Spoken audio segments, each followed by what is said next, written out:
বাকারার 48 নম্বর আয়াত, মরণের পরে কোনো সুপারিশ, কোনো বিনিময়, কোনো দোয়া কিচ্ছু কামে লাগবো না।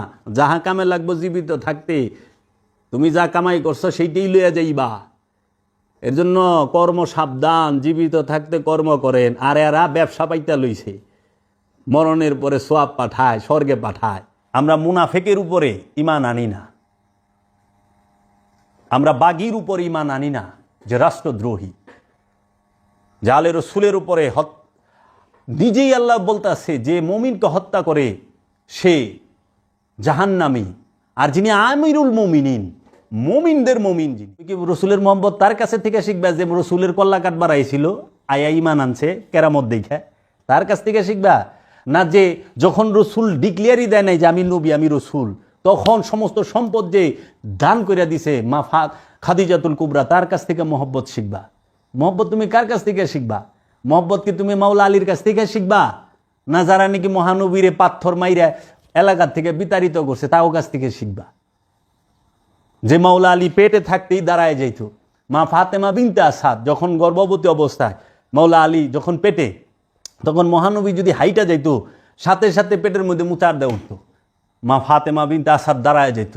তখন মা তু মহানবীরে পালে না, তখন মহানবী বলছে যে মা, আরবে তো সবাই মামা কয়, যেরকম আমরা আরবে গেছি, আরবিয়ান মহিলারা বলছে আন্তা কালাম আনা মামা, আনা আন্তা মামা, আমি তোমার মা, তুমি আমাকে মা কইয়া ডাকবা। অগো বাবা কইলে, মা কইলে ওরা খুব খুশি হয়, এটা রেওয়াজ। তখন বলছিল মা আপনি দাঁড়ায় যান কেন, আপনি এই অবস্থায়, শরীরটা ভালো না। কয় বাবা আমি কি করুম, আমার পেটে যে আছে হ্যাঁ খাড়ায় যায়, আমি তার বয়ে থাকা পারি না। সেই মাওলা আলী, মাওলা আলীর কাছ থেকেই শিখতে হবে আদব। মা খাদিজাতুল কুবরার কাছ থেকে শিখতে হবে মহব্বত। আদব শিখবা মাওলা আলীর কাছ থেকে, মহব্বত শিখবা মা খাদিজাতুল কুবরার কাছ থেকে।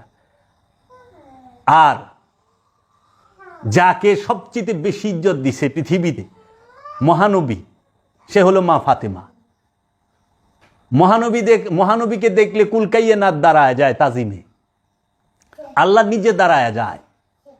আর মা ফাতেমাকে দেখলে মহানবী নিজে দাঁড়ায় যায়। মা ফাতেমা তো জাহরাকে এত সম্মান দিছে,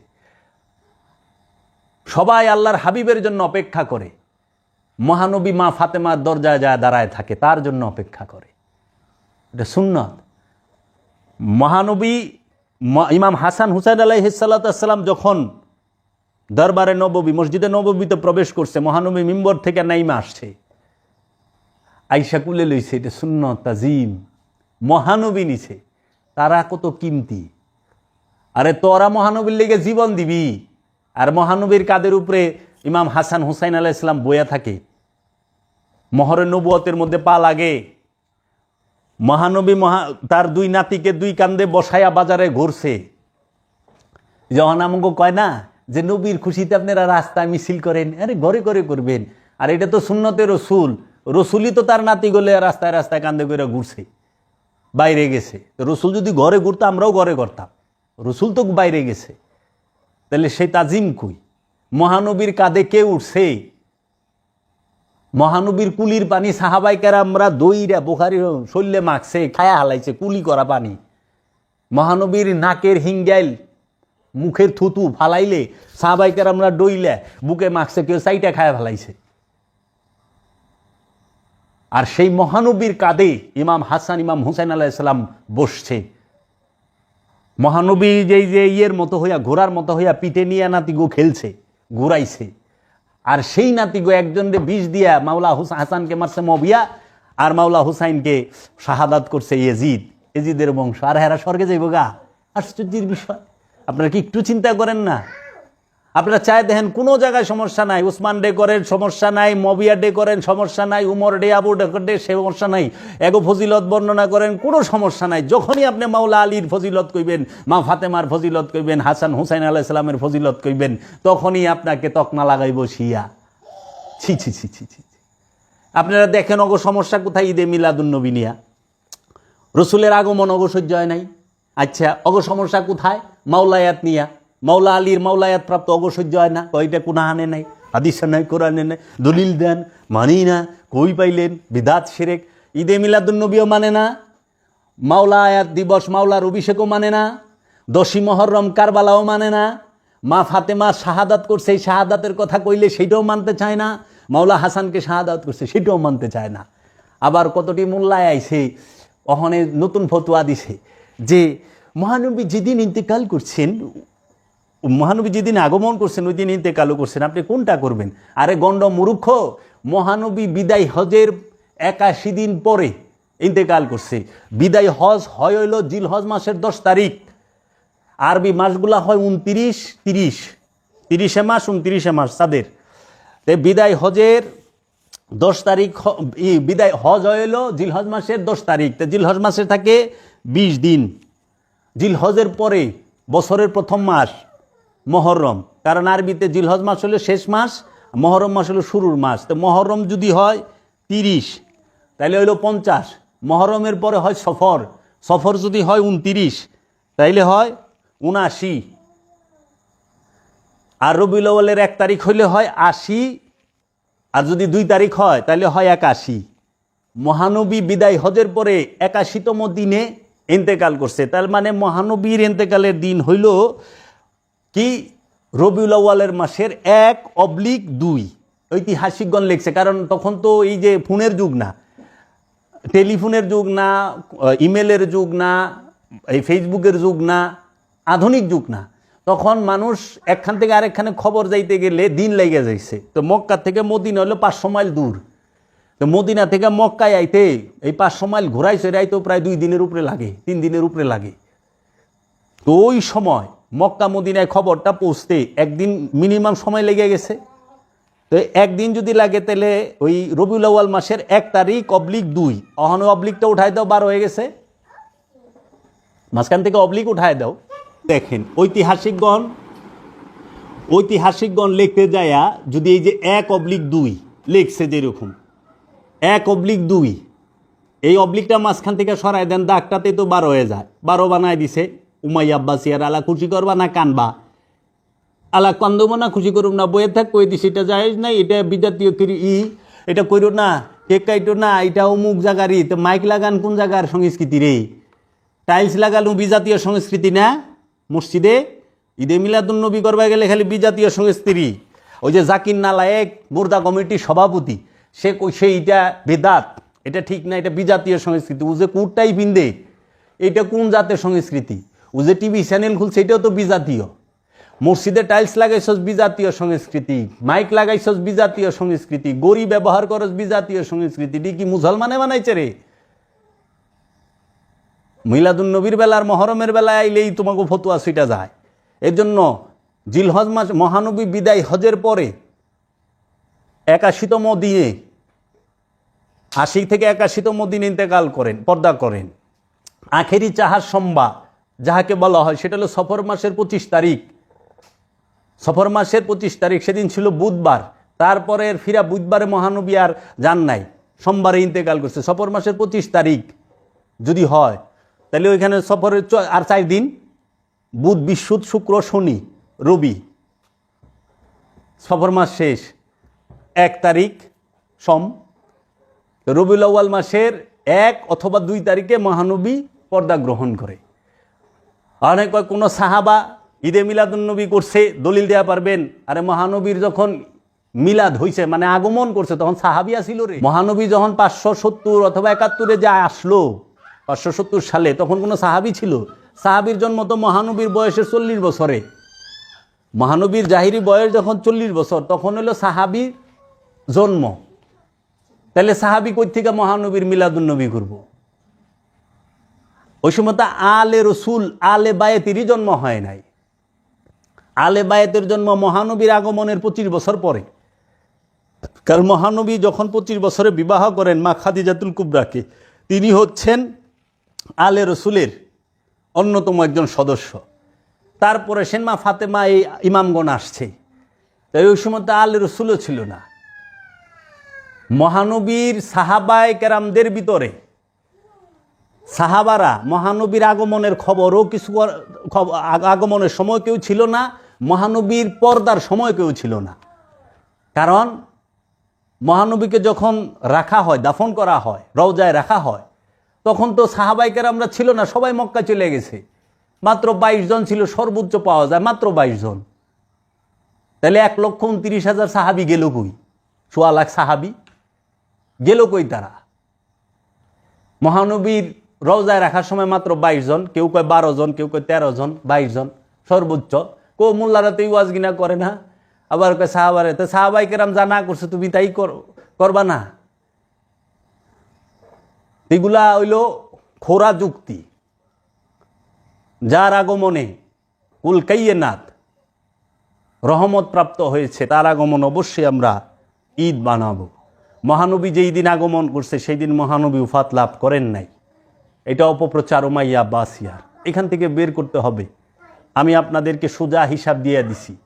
বিদায় হজ কবে হইছে সেই হিসাব বাইর করেন, বিদায় হজের পরে মহানবী কতদিন ছিল সেটা বাইর করেন, বাইরে যাইব। আল্লাহর হাবিব সাল্লাল্লাহু আলাইহি ওয়াসাল্লাম সমস্ত আলমের রহমত। আল্লাহর হাবিব না হলে কোনো কিছুই হতো না, এবং কোনো মুমিনের জন্ম হতো না, কোনো ইমানদারের জন্ম হতো না। ইমানের কেন্দ্রবিন্দু মহানবী, মুমিনের কেন্দ্রবিন্দু মহানবী, নবুয়তের কেন্দ্রবিন্দু মহানবী, রিসালাতের কেন্দ্রবিন্দু মহানবী, আবদিয়াতের কেন্দ্রবিন্দু মহানবী, বেলায়েতের কেন্দ্রবিন্দু মহানবী, ইমামাতের কেন্দ্রবিন্দু মহানবী, রহমতের কেন্দ্রবিন্দু মহানবী, নূরের কেন্দ্রবিন্দু মহানবী, জ্ঞানের কেন্দ্রবিন্দু মহানবী, ফজিলতের কেন্দ্রবিন্দুর মহানবী, সমস্ত কিছুর মূলেই মহানবী। প্রত্যেক মাস রসুল আল্লাহর, প্রত্যেক সফিনা রসুল আল্লাহর, প্রত্যেক মদিনা রসুল আল্লাহর। কেননা তিনি সমস্ত মাসের আগে, যখন পৃথিবী ছিল না তখনও নবী আল্লাহ ছিলেন, যখন চাঁদ ছিল না নবী আল্লাহ ছিলেন, যখন কোরআন ছিল না নবী আল্লাহ ছিলেন, যখন সাহাবা ছিল না নবী আল্লাহ ছিলেন, যখন মসজিদ ছিল না নবী আল্লাহ ছিলেন, মাদ্রাসা ছিল না নবী আল্লাহ ছিলেন, যখন হাদিসের কেতাব ছিল না তখনও নবী আল্লাহ ছিলেন, মুসলিম তিরমিজি বাইহাকি ছিল না তখনও নবী আল্লাহ ছিলেন, যখন কোনো মৌলবী মাওলানা মুফতি মুহাদ্দিস মুফাসসির ছিল না তখনও নবী আল্লাহ ছিলেন, যখন কোনো মাযহাব হানাফি শাফি মালিকি হাম্বলি ছিল না তখনও নবী আল্লাহ ছিলেন, যখন কোনো ফেরকা ছিল না, সুন্নি শিয়া ওয়াহাবি খারিজি সালাফি বাটালবি চাকরালবি ছিল না তখনও নবী আল্লাহ ছিলেন, যখন হাসর মিজান পুলসিরাত ছিল না তখনও নবী আল্লাহ ছিলেন। কোরআন রসুল আল্লাহ, কাবা হচ্ছেন মুহাম্মদ রসুল আল্লাহ, মুসলমানের কাবা হেরেম শরীফ, আর মুমিনের কাবা হচ্ছে মুহাম্মদ রসুল আল্লাহ। আমানুর কাবা হেরেম শরীফ, আর হেরেম শরীফের কাবা মুহাম্মদ সাল্লাল্লাহু আলাইহি ওয়াসাল্লাম। কেবলা মুহাম্মদ সাল্লাল্লাহু আলাইহি ওয়াসাল্লাম, কাবা মুহাম্মদ সাল্লাল্লাহু আলাইহি ওয়াসাল্লাম, সালাত মুহাম্মদ সাল্লাল্লাহু আলাইহি ওয়াসাল্লাম, সিয়াম মুহাম্মদ সাল্লাল্লাহু আলাইহি ওয়াসাল্লাম, মেরাজ মুহাম্মদ সাল্লাল্লাহু আলাইহি ওয়াসাল্লাম, মোহাব্বত মুহাম্মদ সাল্লাল্লাহু আলাইহি ওয়াসাল্লাম, ইমাম মুহাম্মদ সাল্লাল্লাহু আলাইহি ওয়াসাল্লাম, মাওলা মুহাম্মদ সাল্লাল্লাহু আলাইহি ওয়াসাল্লাম, ইমাম রসুল আল্লাহ সাল্লাল্লাহু আলাইহি ওয়াসাল্লাম, মাওলা রসুল সাল্লাল্লাহু আলাইহি ওয়াসাল্লাম, দীন মুহাম্মদ সাল্লাল্লাহু আলাইহি ওয়াসাল্লাম, ঈমান মুহাম্মদ সাল্লাল্লাহু আলাইহি ওয়াসাল্লাম, रहनुमा মুহাম্মদ সাল্লাল্লাহু আলাইহি ওয়াসাল্লাম, কোরআন মুহাম্মদ সাল্লাল্লাহু আলাইহি ওয়াসাল্লাম, ফুরকান মুহাম্মদ সাল্লাল্লাহু আলাইহি ওয়াসাল্লাম, কিতাব মুহাম্মদ সাল্লাল্লাহু আলাইহি ওয়াসাল্লাম, মুজাম্মিল মুহাম্মদ সাল্লাল্লাহু আলাইহি ওয়াসাল্লাম, মুদাসসির মুহাম্মদ সাল্লাল্লাহু আলাইহি ওয়াসাল্লাম, ইয়াসিন মুহাম্মদ সাল্লাল্লাহু আলাইহি ওয়াসাল্লাম, মাস্তান মুহাম্মদ সাল্লাল্লাহু আলাইহি ওয়াসাল্লাম, সিরাতাল মুস্তাকিম মুহাম্মদ সাল্লাল্লাহু আলাইহি ওয়াসাল্লাম, আহাদ মুহাম্মদ সাল্লাল্লাহু আলাইহি ওয়াসাল্লাম, ওয়াহিদ মুহাম্মদ সাল্লাল্লাহু আলাইহি ওয়াসাল্লাম, হাসিন মুহাম্মদ সাল্লাল্লাহু আলাইহি ওয়াসাল্লাম, জামিল মুহাম্মদ সাল্লাল্লাহু আলাইহি ওয়াসাল্লাম, নূর মুহাম্মদ সাল্লাল্লাহু আলাইহি ওয়াসাল্লাম, নূর আলা নূর মুহাম্মদ সাল্লাল্লাহু আলাইহি ওয়াসাল্লাম, রউফুর রহিম মুহাম্মদ সাল্লাল্লাহু আলাইহি ওয়াসাল্লাম, করিম মুহাম্মদ সাল্লাল্লাহু আলাইহি ওয়াসাল্লাম, আকা মুহাম্মদ সাল্লাল্লাহু আলাইহি ওয়াসাল্লাম, বাকা মুহাম্মদ সাল্লাল্লাহু আলাইহি ওয়াসাল্লাম, জিকির মুহাম্মদ সাল্লাল্লাহু আলাইহি ওয়াসাল্লাম, সালাতুদ দাওয়ামি মুহাম্মদ সাল্লাল্লাহু আলাইহি ওয়াসাল্লাম, তাসাব্বুর মুহাম্মদ সাল্লাল্লাহু আলাইহি ওয়াসাল্লাম, ইস্তেকামত মুহাম্মদ সাল্লাল্লাহু আলাইহি ওয়াসাল্লাম, সাবির মুহাম্মদ সাল্লাল্লাহু আলাইহি ওয়াসাল্লাম, সাল্লি আলা মোহাম্মদ সাল্লাল্লাহু আলাইহি ওয়াসাল্লাম, সৈয়দনা মোহাম্মদ সাল্লাল্লাহু আলাইহি ওয়াসাল্লাম, কুরআনুল কারীম মোহাম্মদ সাল্লাল্লাহু আলাইহি ওয়াসাল্লাম, কুরআনুল মাজিদ মোহাম্মদ সাল্লাল্লাহু আলাইহি ওয়াসাল্লাম, কুরআনুল হাকিম মোহাম্মদ সাল্লাল্লাহু আলাইহি ওয়াসাল্লাম, কুরআনুল মুবিন মোহাম্মদ সাল্লাল্লাহু আলাইহি ওয়াসাল্লাম, রাহমাতাল লিল আলামিন মোহাম্মদ সাল্লাল্লাহু আলাইহি ওয়াসাল্লাম, মোহাম্মদ সাল্লাল্লাহু আলাইহি ওয়াসাল্লাম রাসূলুল্লাহ, মোহাম্মদ সাল্লাল্লাহু আলাইহি ওয়াসাল্লাম নবী আল্লাহ, মোহাম্মদ সাল্লাল্লাহু আলাইহি ওয়াসাল্লাম ওয়ালি আল্লাহ, মোহাম্মদ সাল্লাল্লাহু আলাইহি ওয়াসাল্লাম আবদিহি আল্লাহ, মোহাম্মদ সাল্লাল্লাহু আলাইহি ওয়াসাল্লামের উপরে সাল্লু আলাইহি ওয়াসাল্লিমু তাসলিমা। আপনি ঈমান কার উপর এনেছেন? আপনি ঈমান কি নবীর উপরে, রসুলের উপরে এনেছেন, না সাহাবায়ে কেরামদের উপরে এনেছেন? ঈমান আনার শর্ত কার উপরে? আমানতু বিল্লাহি, আল্লাহর উপরে, ওয়া রসুলিহি, রসুলের উপরে, ওয়া কুতুবিহি, কিতাবের উপরে, ওয়া মালাইকাতিহি, এবং ফেরেশতার উপরে। ঈমান আনতে হয় আকার উপরে এবং আলে রসুলের উপরে, গোলামের উপরে নয়।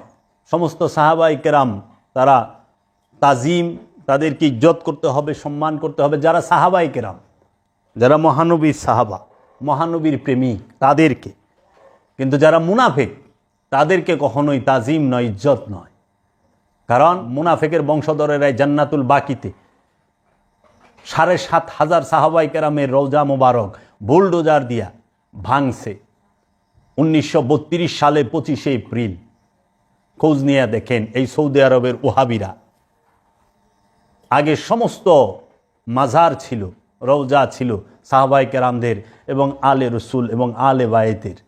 সমস্ত রওজাগুলো ভাঙছে। হজরত উসমানের রওজা ভাঙছে, মা আয়েশার রওজা ভাঙছে, মা খাদিজাতুল কুবরার, মা উম্মে হাবিবা, রওজাগুলো এই উমাইয়া আব্বাসিয়া রাজবংশ, এই আব্দুল ওহাব নাজদীর দলেরা, এই সৌদির সমস্ত মাজারগুলো, এই সৌদি আরবের, সৌদিয়া স্বাধীন করার পরে যখন উসমানী খেলাফত বিতাড়িত করে তারা, এই সৌদি আরব দখল করার পরে আব্দুল ওহাব নাজদীর নেতৃত্বে এই মাজারগুলা ভাঙা হয়।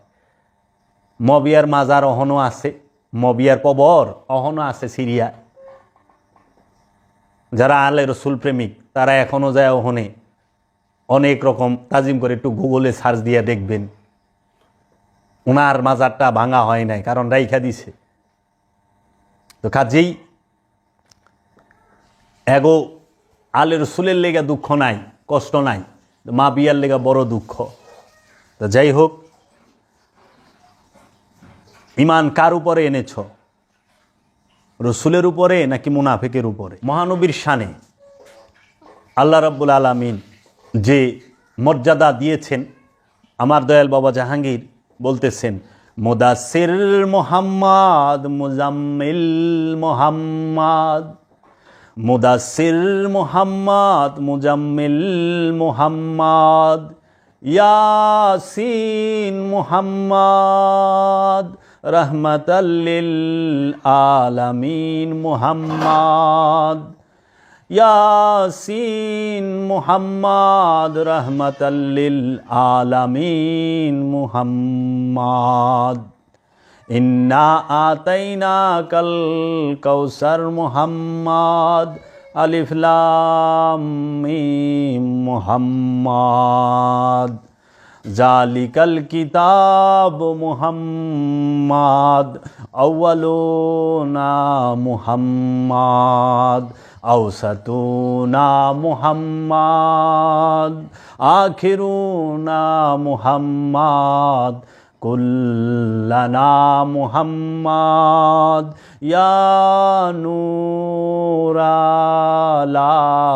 নূর মুহাম্মদ, उधर चरखे बनी वाले, इधर शक्ले जमी वाले, वहाँ भी चर्चा मुहम्मद का, यहाँ भी चर्चा मुहम्मद का, खबरदार बिस्मिल मुसम्मा का मतलब ना अल्लाह ना बंदा, ना हाँ है ना हूँ है, खबरदार बिस्मिल मुसम्मा का मतलब ना अल्लाह ना बंदा, ना अल्लाह ना बंदा, ना हा है ना हूँ है। ईदगाहे माँ गरीबा कुए तो उमर साए दीदे दीदम कुए तो सद हजारा ईदे कुर्बानत कूनम आए हिलाल माँ हाँ में आब कुए तो दस्ते कूसा जनी बेदम पीरे माँ बिंदाने हिम्माते माँ कुए तो काबे मन केबलाए मान कुए तो सिजदा गाहे माँ आशिका अब कुए तो या निजामुद्दीन महबूबे खुदा जुमला महबूबा गुलामे कुए तो। আর সবার প্রতি আরেকটি বিশেষ অনুরোধ এবং পরামর্শ এবং সতর্ক বাণী, সেটি হচ্ছে যে কেহু বাবা জাহাঙ্গীরের নাম দিয়ে কিছু বললে বা কিছু লিখলেই এটা ভুলেও ভাবার দরকার নাই যে উনি বাবা জাহাঙ্গীরের দর্শন প্রচার করছে। আমাদের উনিগুলো বিচার বিবেচনা করা এবং বাবা জাহাঙ্গীরের লিখিত কিতাবগুলো সাথে তা মিলিয়ে সত্যতা যাচাই করা, এবং যাহারা বাবা জাহাঙ্গীরের বাণী থেকে প্রচার করেন, অনেকেরই দেখি বাবা জাহাঙ্গীরের নামটা নিতে তাদের অনেক কষ্ট হয়, কিন্তু আফসোসের বিষয় আপনারা সবার নামই নিতে পারেন, বাবা জাহাঙ্গীরের নাম নিতে। বাবা জাহাঙ্গীর এমন এক মহাপুরুষ, এমন এক মহামানব, এমন এক আল্লাহর ওলি, যিনি তার লিখিত 28টি কিতাব এবং কোরআনুল মাজিদের হুবহু শব্দে শব্দে অনুবাদ নিলাম করে দিয়েছেন জগৎবাসীর জন্য। তিনি দাতা, দাতা বাবা জাহাঙ্গীর, হায়রাত বাবা জাহাঙ্গীর, হাসনাত বাবা জাহাঙ্গীর। সেই বাবা জাহাঙ্গীর এত কিছু আমাদেরকে দিয়েছেন, তা আমরা কি এতটুকু কৃতজ্ঞতা স্বীকার করতে পারি না? যেই কালামটা বাবা জাহাঙ্গীরের, সেই কালামটা বাবা জাহাঙ্গীরের নাম নেওয়ার জন্য। বাবা জাহাঙ্গীর কারো পীরগিরি বন্ধ করতে আসে নাই, ফকিরি বন্ধ করতে আসে নাই, কিংবা কারো মুরিদও নিতে আসে নাই। বাবা জাহাঙ্গীর আসছে এই জন্য যে, বাবা জাহাঙ্গীরের আগমন এই জন্য যে তোমরা সত্যটাকে প্রচার করো, সত্যকে জানো, সত্যকে মানো, সত্যকে গ্রহণ করো। পীর বড় নয়, সত্য পাও বড়। বাবা জাহাঙ্গীর এইভাবে বলছে, তুমি যদি আমার কাছেও সত্য না পাও আমাকেও ফেলে দাও, কিন্তু সত্য পাও। সেই সত্য কি? নিজের নফসকে চেনা, নিজেকে চেনা, নিজেকে জানা। তুমি পীরের বাইর যাইবা, বাবা পীরের শান গাইবা, আমারা পীর আইসা হে, আমার পীর অমুক, আমার পীর গাউসুল আজম, আমার পীর বিশ্বউলি, এতে তোমার কি? বাবা জাহাঙ্গীর এইভাবে বলছে, তুমি কতটুকু পাইলা, তুমি কি পাইলা? তুমি নিজেরে চিনছ, তুমি নিজেরে পাইছ, নিজেরে দেখছ? এর জন্য বাবা জাহাঙ্গীর বলছে, আমি সাইনবোর্ড চাই না, আমি সত্য চাই, আমি সত্য চাই। বাবা জাহাঙ্গীর বলছে, খোদা আমি তোমারে চাই। তুমি যদি ডোমের ঘরে থাকো, যারা ডোম কারে কয়, যারা চিতা খোলায় লাশ পোড়ায় তাদেরকে ডোম বলে, যারা লাশ বেকা হয়ে গেলে গা বাইরে তাকে কয় গাইঠা সারাল। এই ডোমের ঘরেও যদি থাকো, তুমি আমার ওইখানে নিয়ে যাও, তো আমি তোমাকে চাই। আল্লাহ, আল্লাহ আমি তোমাকে চাই। তো কাজেই সত্য হচ্ছে বড় জিনিস, পীর বড় নাই, এই কথা কেউ বলে না। এই বাণী সত্য বড়, পীর বড় না। আমি সাইনবোর্ড চাই না, আমি সত্য চাই। তুমি প্রেমের কাফের হও, ইসলামের বান্দা হও না। তুমি প্রেমের কাফের হয়ে যাও, মহব্বত, বাস মহব্বত করো, মহব্বতই তোমাকে মুক্তি দেবে। আকল ইয়ার হ্যায় सौ बेज बादल लेती है, इश्क बेचारा ना जाहिद ना मुल्ला ना हकीम है। अकल माने बुद्धि, अय्यार है धूर्त चालाक।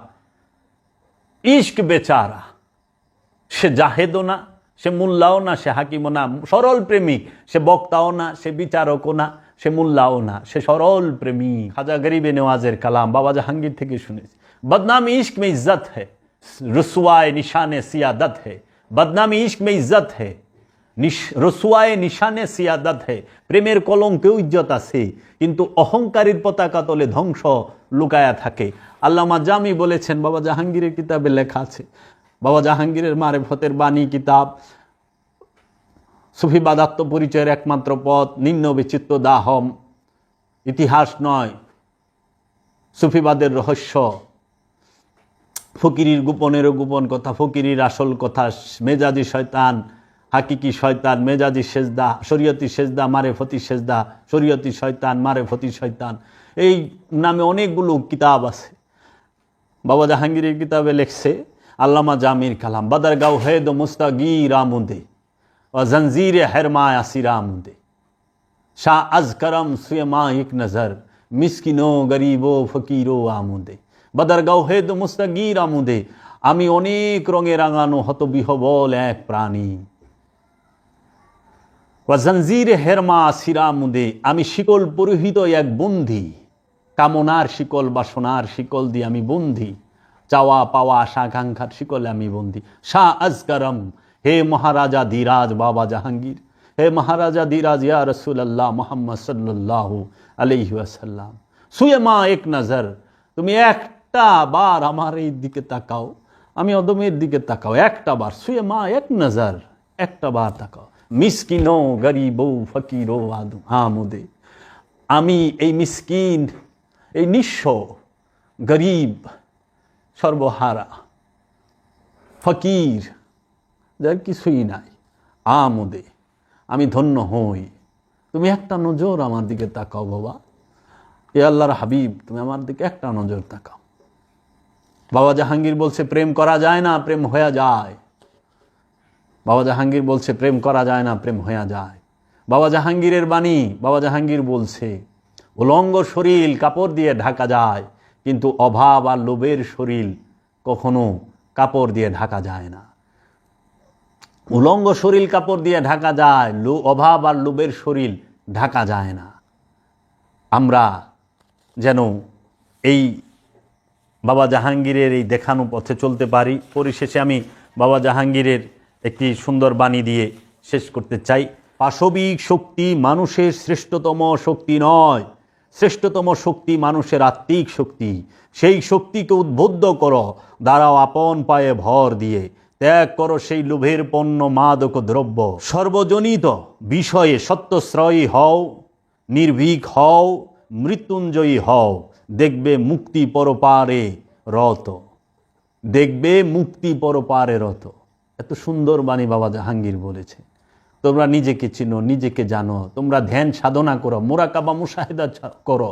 গুরুর ধ্যান সাধনা ছাড়া তোমরা কিছু কথা শিখবা, তর্কে একজনকে হারাই দিবা, কিন্তু সত্যের সন্ধান পাবা না। তোমার সাথে সত্যই যাইবা, আর কিছুই যাইব না। সম্পদ তোমার সাথে যাবে না, সংসার তোমার সাথে যাবে না, তোমার সাথে সত্য যাবে। সত্যকে আলিঙ্গন করো। আমি আমার মুর্শিদের মহাপবিত্র কদম মোবারকে ভক্তি ও চুম্বন রেখে এখানেই রাখলাম। আপনাদের কাছে আমার একটি আহ্বান, সেটি হচ্ছে আমার এই আলোচনা যদি আপনাদের ভালো লাগে, আপনারা আমার চ্যানেলটি সাবস্ক্রাইব করবেন। আমার ইউটিউব চ্যানেলের নাম হচ্ছে সুফি আত্মপ্রকাশ এবং আমাদের ফেসবুক পেজের নাম হচ্ছে সুফি আত্মপ্রকাশ।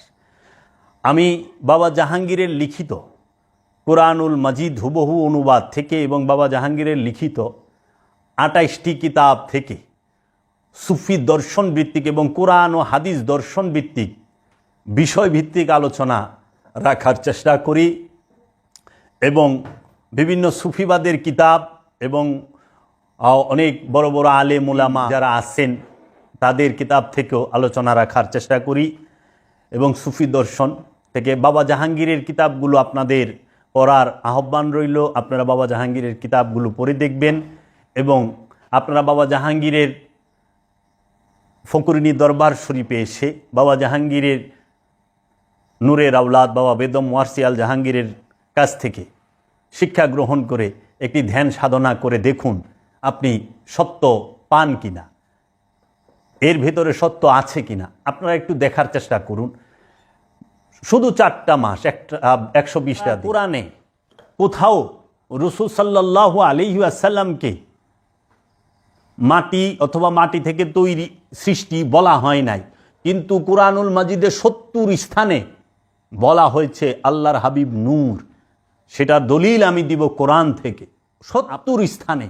এবং আপনারা আশ্চর্য হবেন, কোরআনে আল্লাহ তাআলা বলতেছেন যে আমি বাশারকে সৃষ্টি করছি, আমি আদমকে সৃষ্টি করছি পুরা ঠনঠনা মাটি দিয়া। বাশার সৃষ্টি করছে, বাশার শব্দের অর্থ হলো চামড়া।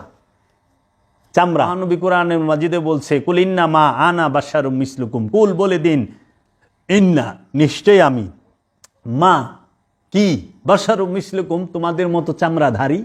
প্রশ্ন করছে আমি কি তোমাদের মতো চামড়াধারী?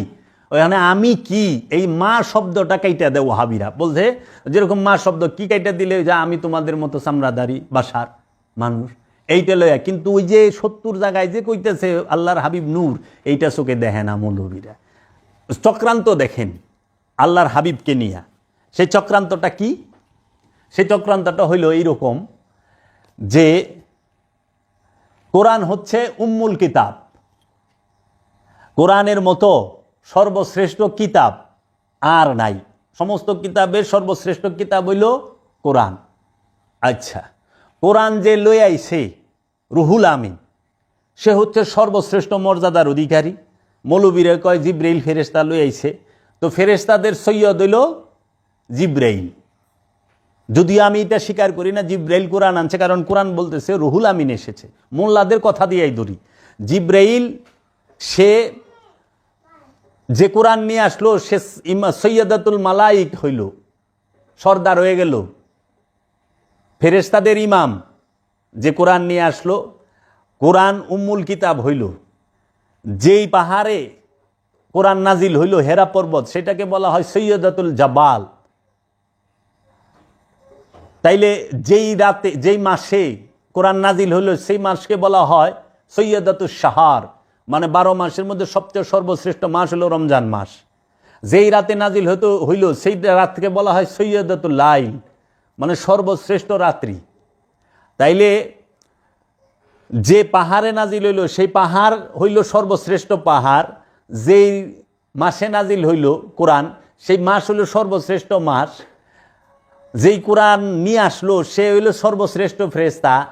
যেই কোরআন নাজিল হইল সেটা হলো সর্বশ্রেষ্ঠ কিতাব। যেই রাইতে নাজিল হইল সেটা হলো সর্বশ্রেষ্ঠ রাত। কিন্তু যার উপরে নাজিল হইল হ্যাঁ রয়ে গেল সাধারণ, সে মাটির তৈরি। এটা মোল্লার আমুক কি বুঝায়? এই মোল্লারাই ওয়াজ করে রমজান মাসের মতো মাস নাই, কদরের রাতের মতো রাত নাই। কেন? কোরআন নাজিল হয়েছে। আচ্ছা, জিব্রাইল ফেরেশতার মতো এত উঁচা মর্যাদার ফেরেশতা নাই কেন কোরআন নিয়ে আইছে ওহী বাহক? আচ্ছা ঠিক আছে, তারপরে যেই পাহাড়ে কোরআন নাজিল হয়েছে ওর মতো নাই, কোরআনের মতো কোনো আসমানি কিতাব নাই। আচ্ছা ঠিক আছে, সব সর্বশ্রেষ্ঠ। যার উপরে কোরআন নাজিল হইল হ্যাঁ সাধারণ রয়ে গেল ওহাবি উমাইয়া আব্বাসিয়াগো কাছে। এই যুক্তি কতদিন চলবো আপনারাই বলেন? এটা কোন যুক্তি দেয় মোল্লার দলেরা? কি কয় এখন? মাথা ঠিক আছে? সব সেরা হয়ে পারলো, আল্লাহর হাবিব সেরা হইতে পারলো না, নাউজুবিল্লাহ মিন যালিক। যে হাবিব না আসলে জাবালে নূর পর্বত, হেরা গুহা, সে সৈয়দ হইতে পারতো না, জিব্রাইল সৈয়দ হইতে পারতো না, কোরআন উম্মুল কোরআন হইতে পারতো না, রমজান মাস সেরা মাস হইতে পারতো না, কদরের রাত সেরা রাইতে হয়ে পারতো না। যে না আসলে, তার আগমনে, মহানবীর আগমনে সবচেয়ে বেশি দুঃখ পাইছে যেজন, তার নাম জানেন? হুইনা নেন, মিস্টার ইবলিশ।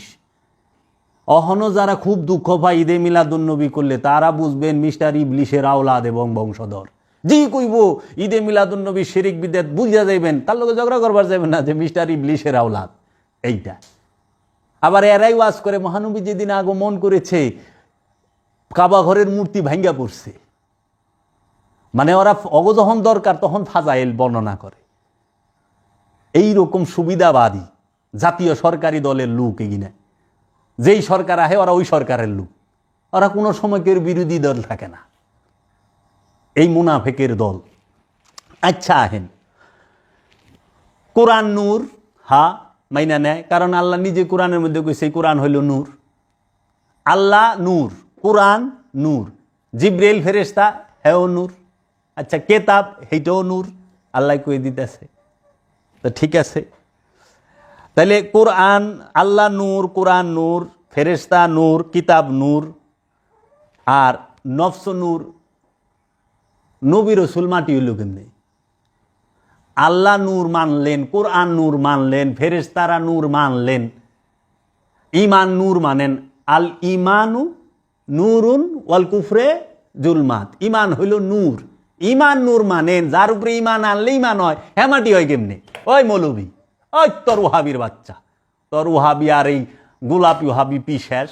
আমি জাতির কাছে, মুসলমান যারা আলেম সমাজ আছেন তাদের কাছে, এবং পীর মাশায়েখ যারা আছেন, অধিকাংশ যারা গোলাপি পীর সাহেব, তাদের কাছে একটি প্রশ্ন, বেশ কয়েকটি প্রশ্ন আমি রাখতে চাই, এবং এটা একটা চ্যালেঞ্জও। যদি কেউ বসতে চান, আমি বসতে ইচ্ছুক, এবং আমি এটা প্রেস ক্লাবেও বলার চেষ্টা করব যদি সময় হয়। যে প্রথম, কোরআনে আছে তোমরা তোমাদের মা এবং বাবা এবং সন্তানদের জন্য দোয়া করো, কিন্তু রসুলের জন্য দোয়া করার কথা এবং সোয়াব পাঠানোর কথা সারা কোরআনে কোথায় আছে?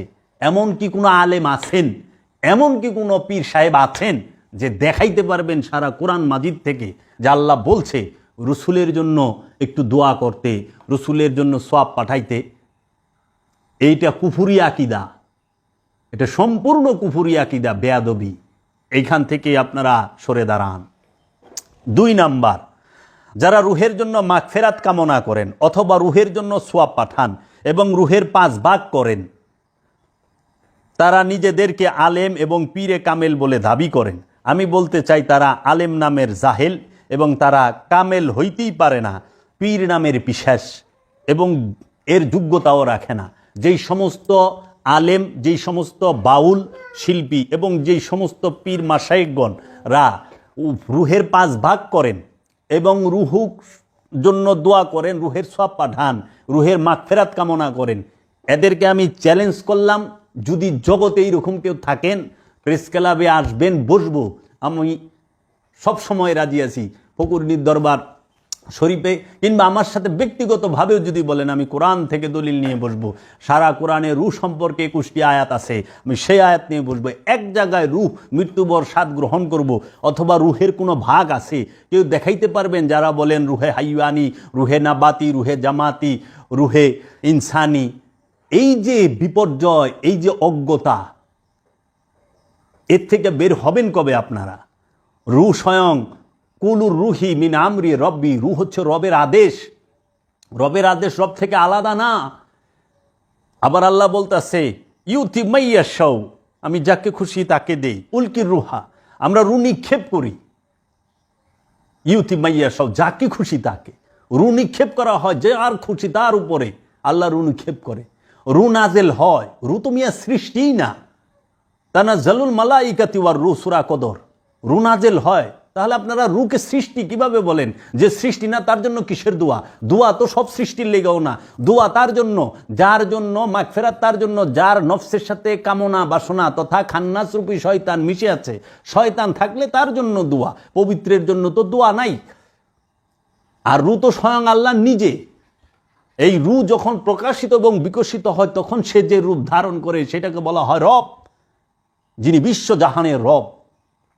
আর এই রবের লেগে দোয়া, মুসলমান এই মুল্লা এগিনার এত দূর গেছে, এরা রসুলের লেগে তো দোয়া করে, আল্লাহরও মাগফিরাত কামনা করে। ছি ছি ছি ছি ছি,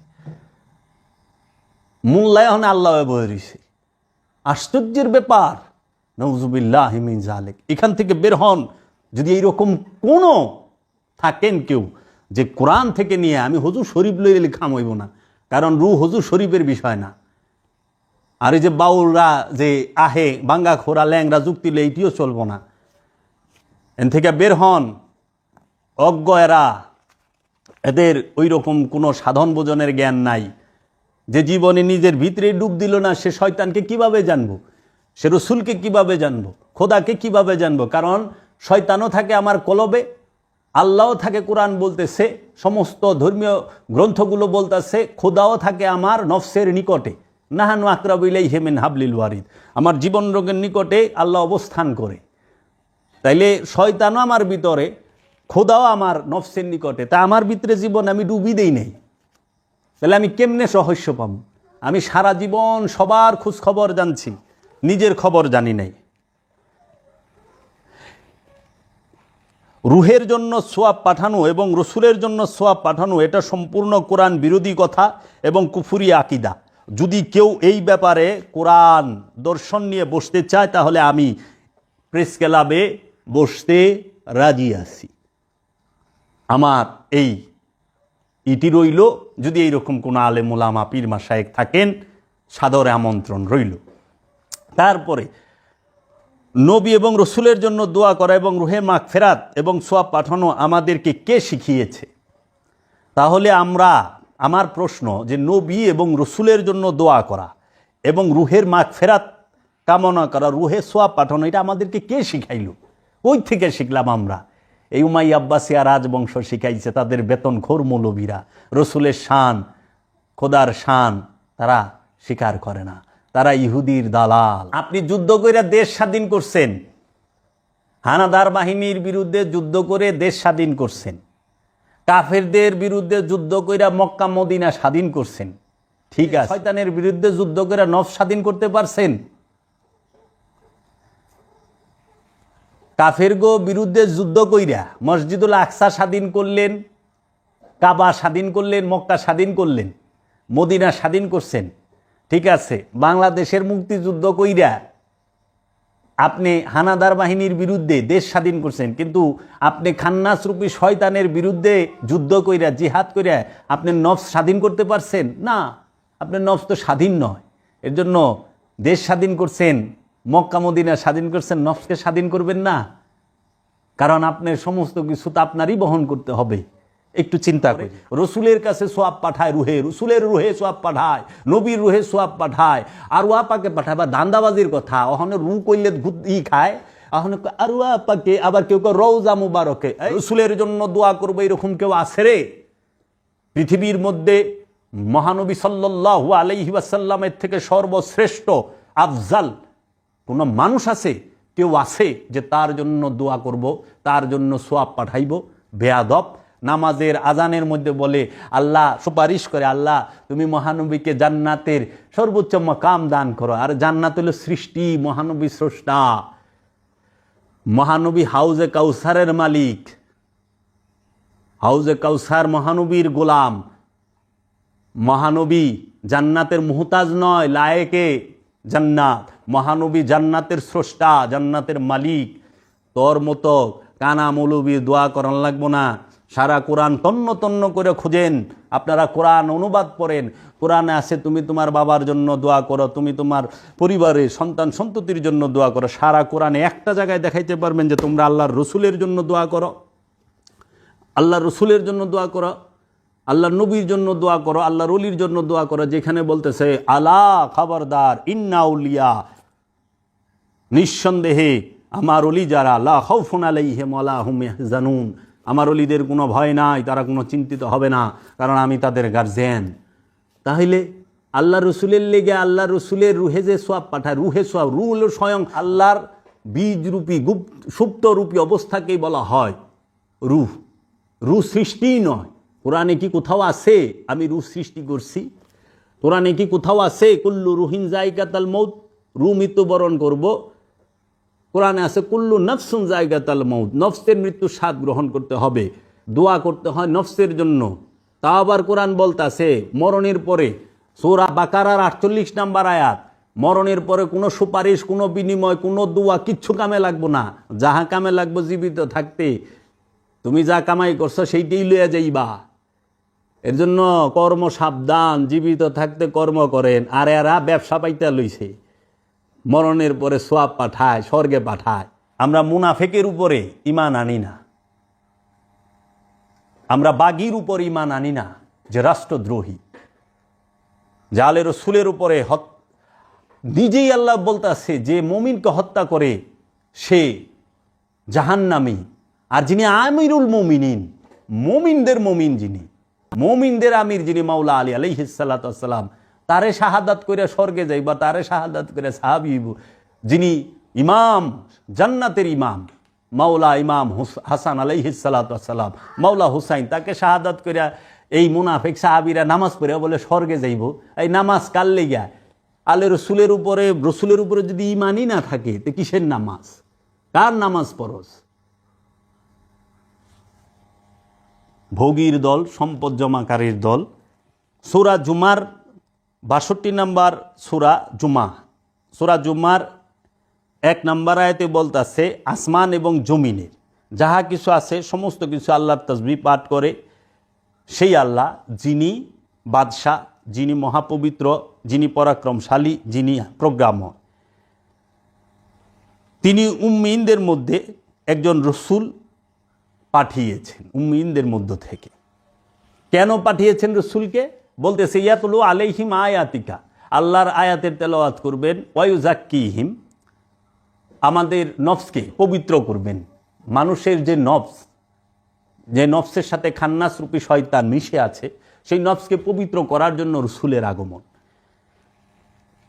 ওয়াইআল্লিমুহুমুল কিতাবা, এবং কেতাব শিক্ষা দিবেন।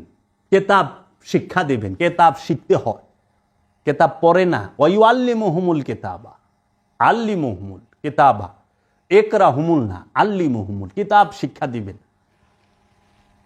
ওয়াল হিকমাতা, এবং রহস্যের জ্ঞান দান করবেন, প্রজ্ঞার জ্ঞান দান করবেন। একটা জিনিস খেয়াল করেন, মহানবী যখন কিতাব শিক্ষা দেবার জন্য আসছে তখন কিতাবই নেই। তাহলে এটা কোন কিতাব? আল্লাহ বলতেছে আমি ঈসাকে কিতাব দেয়া পাঠাইছি, মুসাকে কিতাব দেয়া পাঠাইছি, নূহকে কিতাব দেয়া পাঠাইছি, লুতকে কিতাব দেয়া পাঠাইছি। তাইলে এটা কোন কিতাব? এই বই তো কিতাব না, বইকে তো আল্লাহ কিতাব বলে নাই, কারণ মহানবী কিতাব শিক্ষা দিচ্ছে তার সাহাবায়ে কেরামগো, তখন তো কোনো বই ছিল না। সেই কিতাবটা কোন কিতাব একবার জিজ্ঞেস করছেন? তাহলে রসুলের কাজ কয়টা? 4টা। রসুল কি করবে? কিতাব শিক্ষা দিবে, রসুল নফসকে পবিত্র করবে, রসুল আল্লাহর নিদর্শন তেলাওয়াত করবে, এবং রসুল হিকমতের শিক্ষা দিবে। এই 4টা গুণ, 4টা কর্ম রসুলের। শুধু কি এই আয়াতে? আমরা দেখি তো আরও আছে কিনা। আরও আছে। যে সমস্ত আলেম উলামারা এবং পীর মাশায়েখেরা রুহের জন্য সোয়াব পাঠায়, রুহের জন্য মাগফিরাত কামনা করে, এবং রসুলের রওজায় সোয়াব পাঠায়, রসুলের রওজায় রসুলের রুহে সোয়াব পাঠায়, দয়াল নবীর রুহে সোয়াব পাঠায়, কিংবা আরওয়া পাকে সোয়াব পাঠায়, এগিনার থেকে ফুল স্পিরিটে বাইগে যায় ইমান বাঁচাইবার হইলে। এগিনা একটাও কামেল না, এগিনা সব ব্যবসায়ী পিসাব, থাবকির দল, লাউ কদু সব খাই। একটু গভীরভাবে খেয়াল করেন, আপনি তার কাছ থেকে কি শিক্ষা পাইলেন? আর মৌলভী সাহেব যদি ওয়াজ করে হেয়ার প্যান্ডেল থেকে ওয়াজ শুই না, সোয়াব গাঠি বইরা বাইন্দা লই আইবেন। এই সমস্ত মোল্লা এবং পীর থেকে সাবধান, যারা রসুলের জন্য দোয়া করে এবং নবীর জন্য দোয়া করে। রসুলের জন্য দোয়া করা হারাম, এটা কুফুরি আকিদা। রসুলের জন্য কেমনে দোয়া করেন? আহেন একটু দেহি রসুল সম্পর্কে বলি। 49 নম্বর সূরা হুজুরাত, সূরা হুজরাতের 1 নম্বর আয়াত পড়বেন।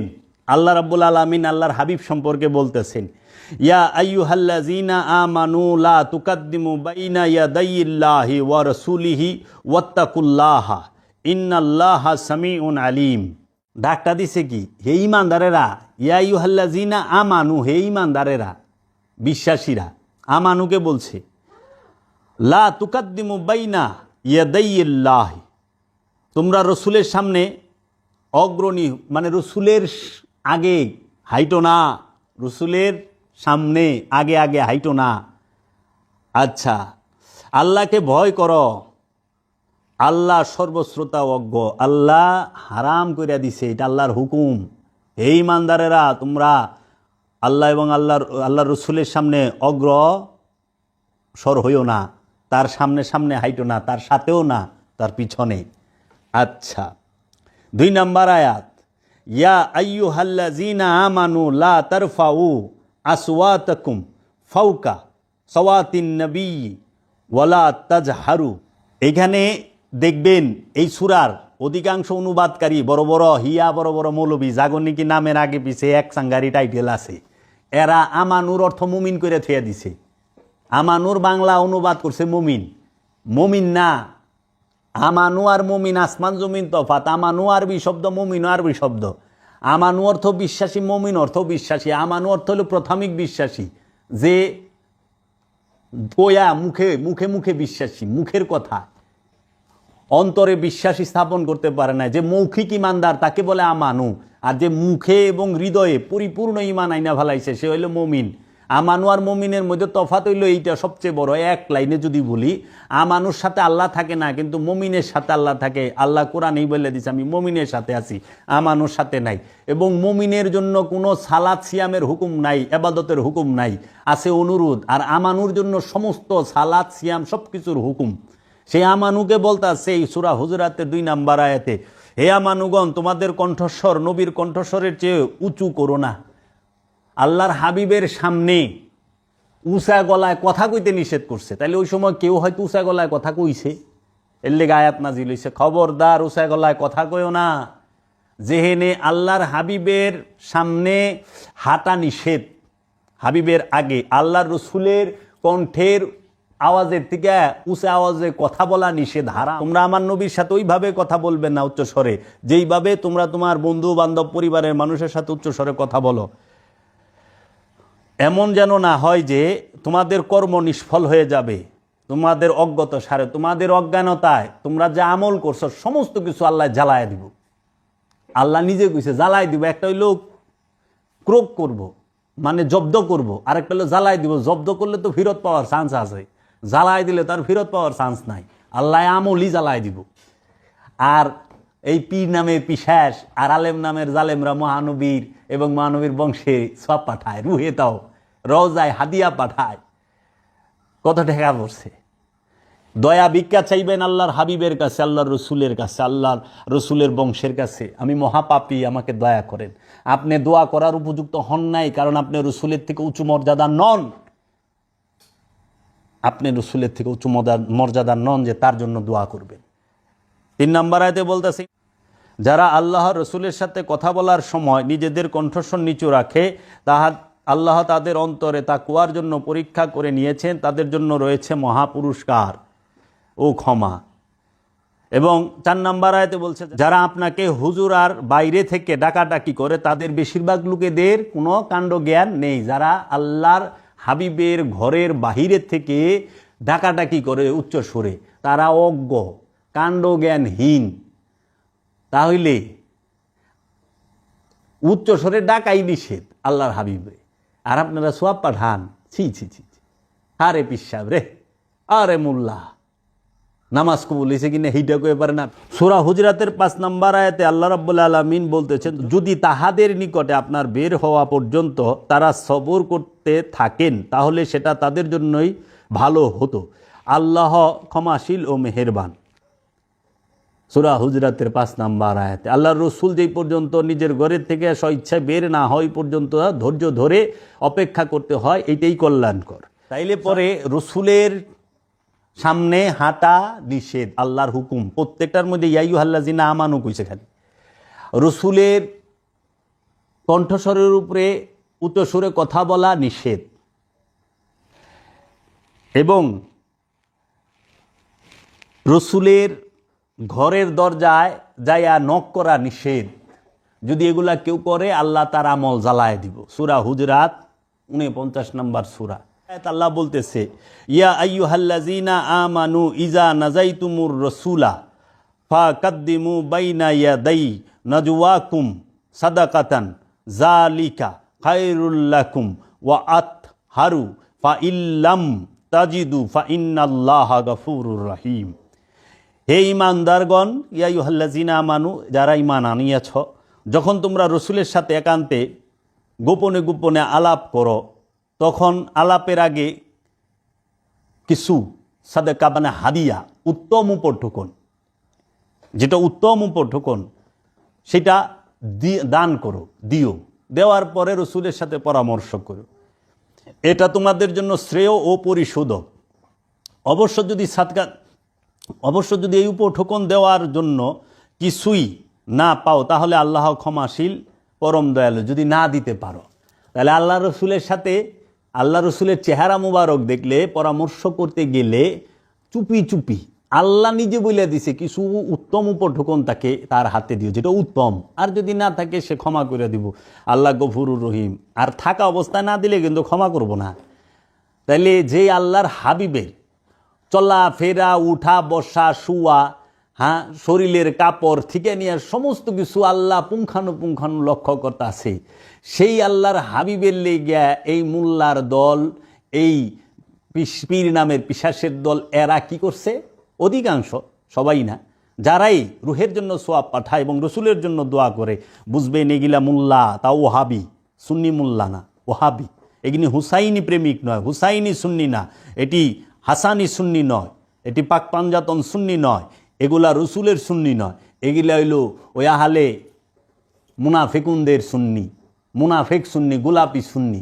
তারা রসুলের জন্য দোয়া করে, রুহে সোয়াব পাঠায়, রসুলের রওজায় হাদিয়া পাঠায়, তারপরে রসুলের আরওয়া পাকে এরাই সবচেয়ে বড় জালিম, বেয়াদব। সাবধান এদেরকে। আল্লাহর হাবিবের কাছে দয়া ভিক্ষা চাবেন, আল্লাহর হাবিবের কাছে হেদায়েত চাইবেন। যে কোনো মুসিবতে আল্লাহর হাবিব এবং আল্লাহর হাবিবের বংশের উসিলায় রব্বুল আলামিনের কাছে চাইবেন, আল্লাহর হাবিবের কাছে চাইবেন, আল্লাহর রসুলের কাছে সাহায্য চাইবেন। বাঁচতে চাইলে কোরআন খোলেন, কোরআন দেখে দেখে কইতেছি, জিজ্ঞেন এতটি দলিল এতটি কোরআনেরই দিছে কিনা, জীবনে দেখছে কিনা। না, এরা হুজুর শরীফ কইব। সূরা নেসার 142 নাম্বার আয়াতে আল্লাহ বলতে আছে, মুনাফেকেরা সালাতে দাঁড়ায় অলস ভরে, লোকদের দেখাবার জন্যই মুনাফেকেরা সালাতে দাঁড়ায়। এই মুনাফেকটা কারা? কোরআন নাজিল যখন হইছে তখন প্রেজেন্ট মুনাফেকেরা সালাত করতে আছে, তাও অলস ভরে। সূরা নেসার 142 নাম্বার আয়াত। মুনাফেকে নামাজ পড়ে, সালাত করে। মুনাফেকে সালাত খালি ইমানদারেই করে না, সালাত করলে মুনাফেকেও করে। কোরআন সূরা নেসার 142 নাম্বার আয়াত একটু খুইলা দেখেন দর্শক মণ্ডলী। আরে কানা মৌলবী গো কই, একটু খুইলা দেখবেন যে সূরা নেসার 142 নম্বর আয়াত আল্লাহ বলতাছে, মুনাফেকেরা সালাতে দাঁড়ায় অলস ভরে, লোকদের দেখাবার জন্য। তো এই মুনাফেকের কারা? এই মারওয়ানের গোষ্ঠী, এই আবু সুফিয়ানের গোষ্ঠী, এরাই মুনাফেক। এরা ঘাপটি মাইরা ছিল, এরা আলে রসুলকে নির্মমভাবে শাহাদাত করছে। একে একে মহানবীর পরিবারের সবাইকে একে একে শাহাদাত করছে। কাউরে তারা ছাড়ে নাই, শুধু ক্ষমতার মোহে, ক্ষমতার লোভে, সিংহাসনের লোভে, সম্পদের লোভে। ছি ছি ছি ছি ছি। আওলাদের রসুলদেরকে হত্যা কইরা দিন ইসলাম কায়েম করছে। এখন সত্য কথা কইলে অগত দলিল নাই কিছু, তো শিয়া হয়ে গেছে। মহানবীকে ভালোবাইসা মুহাম্মদ সাল্লাল্লাহু আলাইহি সাল্লামের বংশ, মৌলা আলী, মা ফাতেমা, ইমাম হাসান, ইমাম হুসাইন আলাইহিস সালাতু আসসালাম, ইমাম জৈনুল আবেদিন, ইমাম আলী আকবর, ইমাম আলী আসগর, ইমাম কাসেম, ইমাম বাকের, ইমাম জাফর সাদেক, ইমাম মুসা কাজেম, ইমাম আলী রেজা, ইমাম আলী তাকি, ইমাম আলী নাকি, ইমাম হাসান আশকারি, ইমাম মেহেদি আলাইহিস সালাম, গৌসে পাক আব্দুল কাদের জিলানী আলাইহিস সালাতু আসসালাম, খাজা গরিবে নওয়াজ, খাজা বাবাকে ভালোবাইসা, এবং বাহাউদ্দিন নকশবন্দ, মুজাদ্দেদ আল ফেসানি, রসুলের নুমা হজরত ফতে আলী ওয়াইসি বাবাকে ভালোবাইসা, এবং জান শরীফ শাহ সুরেশ্বরীকে ভালোবাইসা, এবং আমার মুর্শিদ কেবলা কাবা কালান্দার বাবা জাহাঙ্গীরকে ভালোবাইসা যদি কোনো অপবাদ নিতে হয় অবশ্যই আমি নেব, কাঁধে তুলে। কিন্তু মুনাফেকের সাথে হাত মিলাবো না, কাফেরের সাথে হাত মিলাবো না। বিকই না মৌলবী না, বিকই না ইমান না। আমি মুরিদ হইছি, আমি ইমান আনছি আল্লাহর রসুলের কাছে, আল্লাহর রসুলের বংশের কাছে। আমি দরুদ পড়ি আল্লাহর রসুলের উপরে, আল্লাহর রসুলের বংশের উপরে। আমি সালাত করি আল্লাহর রসুলের কাছে, আল্লাহর রসুলের সাথে, আল্লাহর রসুলের বংশের সাথে। আমার সিয়াম সমস্ত কিছুই আল্লাহর রসুল এবং আল্লাহর রসুলের বংশধর। আমি মুনাফেক নই, মুনাফেকের মুরিদও নই। আমরা ওই মবিয়ার গোষ্ঠী, আবু সুফিয়ানের গোষ্ঠী, এজিদরে রাদিয়াল্লাহু তাআলা আনহু কওয়াত থেকে মৃত্যু কামনা করি। যেই দিন এজিদকে রাদিয়াল্লাহু তাআলা আনহু বলা হবে, যেই দিন মবিয়াকে সাহাবীর মাইনা নিমু, যে হ্যাঁ সত্যিকার সাহাবী, যে মৃত্যু কামনা করি। কান কয়টা? 4টা।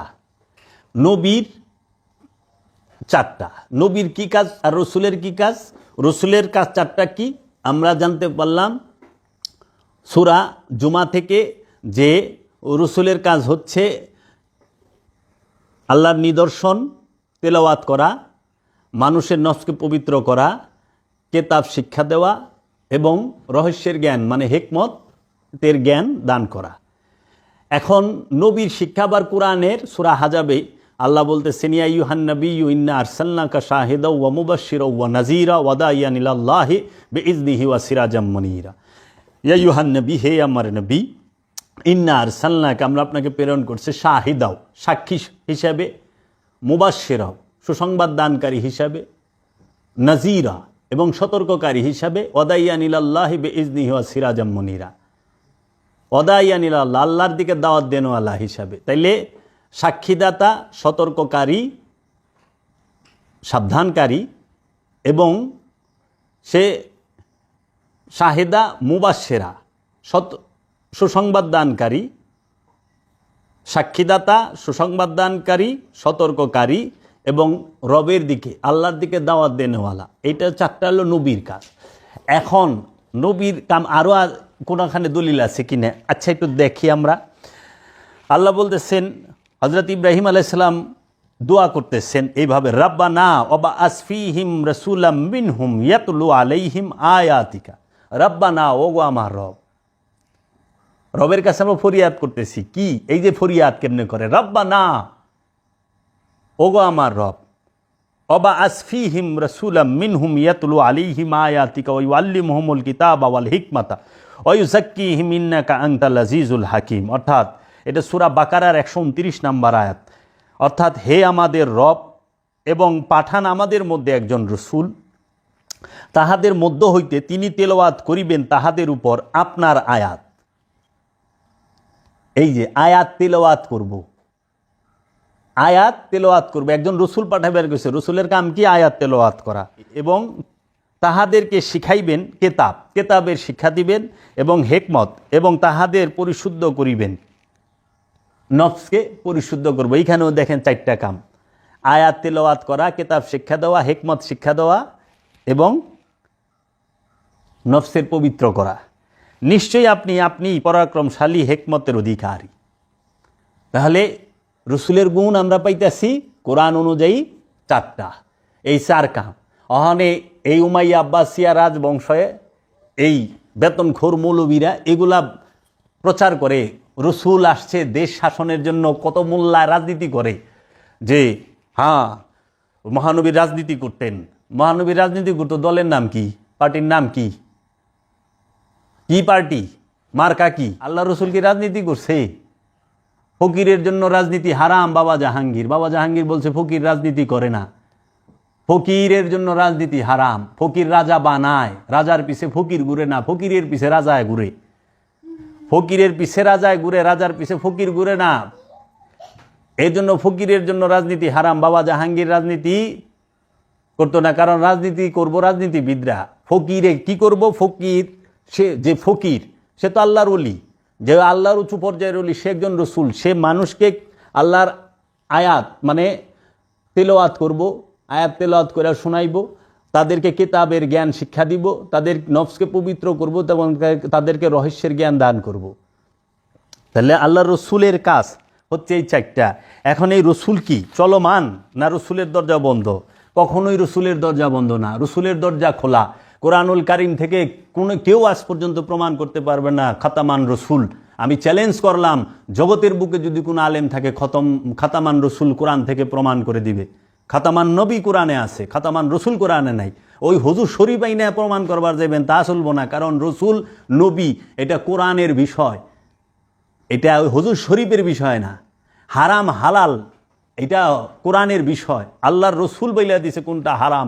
আল্লাহর কোরআন বলতেছে আল্লাহ এবং আল্লাহর রসুল যেটাকে হারাম করছে সেটা হারাম, আল্লাহ এবং আল্লাহর রসুল যেটাকে হালাল করছে সেটা হালাল।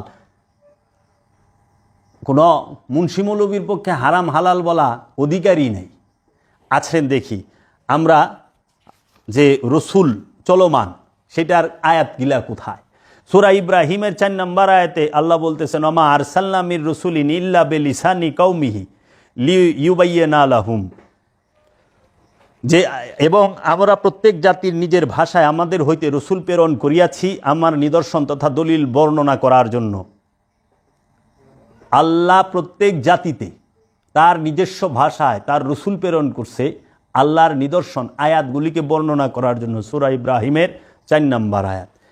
তারপরে আল্লাহ বলতেছে সূরা ইউনুসের 47 নম্বর আয়াতে, ওয়ালিকুল্লি উম্মাতির রসুলা ফাইজা জাআ রসুলুহুম কুদিয়া বাইনাহুম বিল কিসতি ওয়া হুম লা ইউজালিমুন। এবং প্রত্যেক জাতির জন্য আছে একজন রসুল, যখন তাদের রসুল আসে তাদের মধ্যে বিষয়টি বিচার করা হয় ন্যায়পরায়ণতার সহিত, এবং তাদের করা হয় না অবিচার।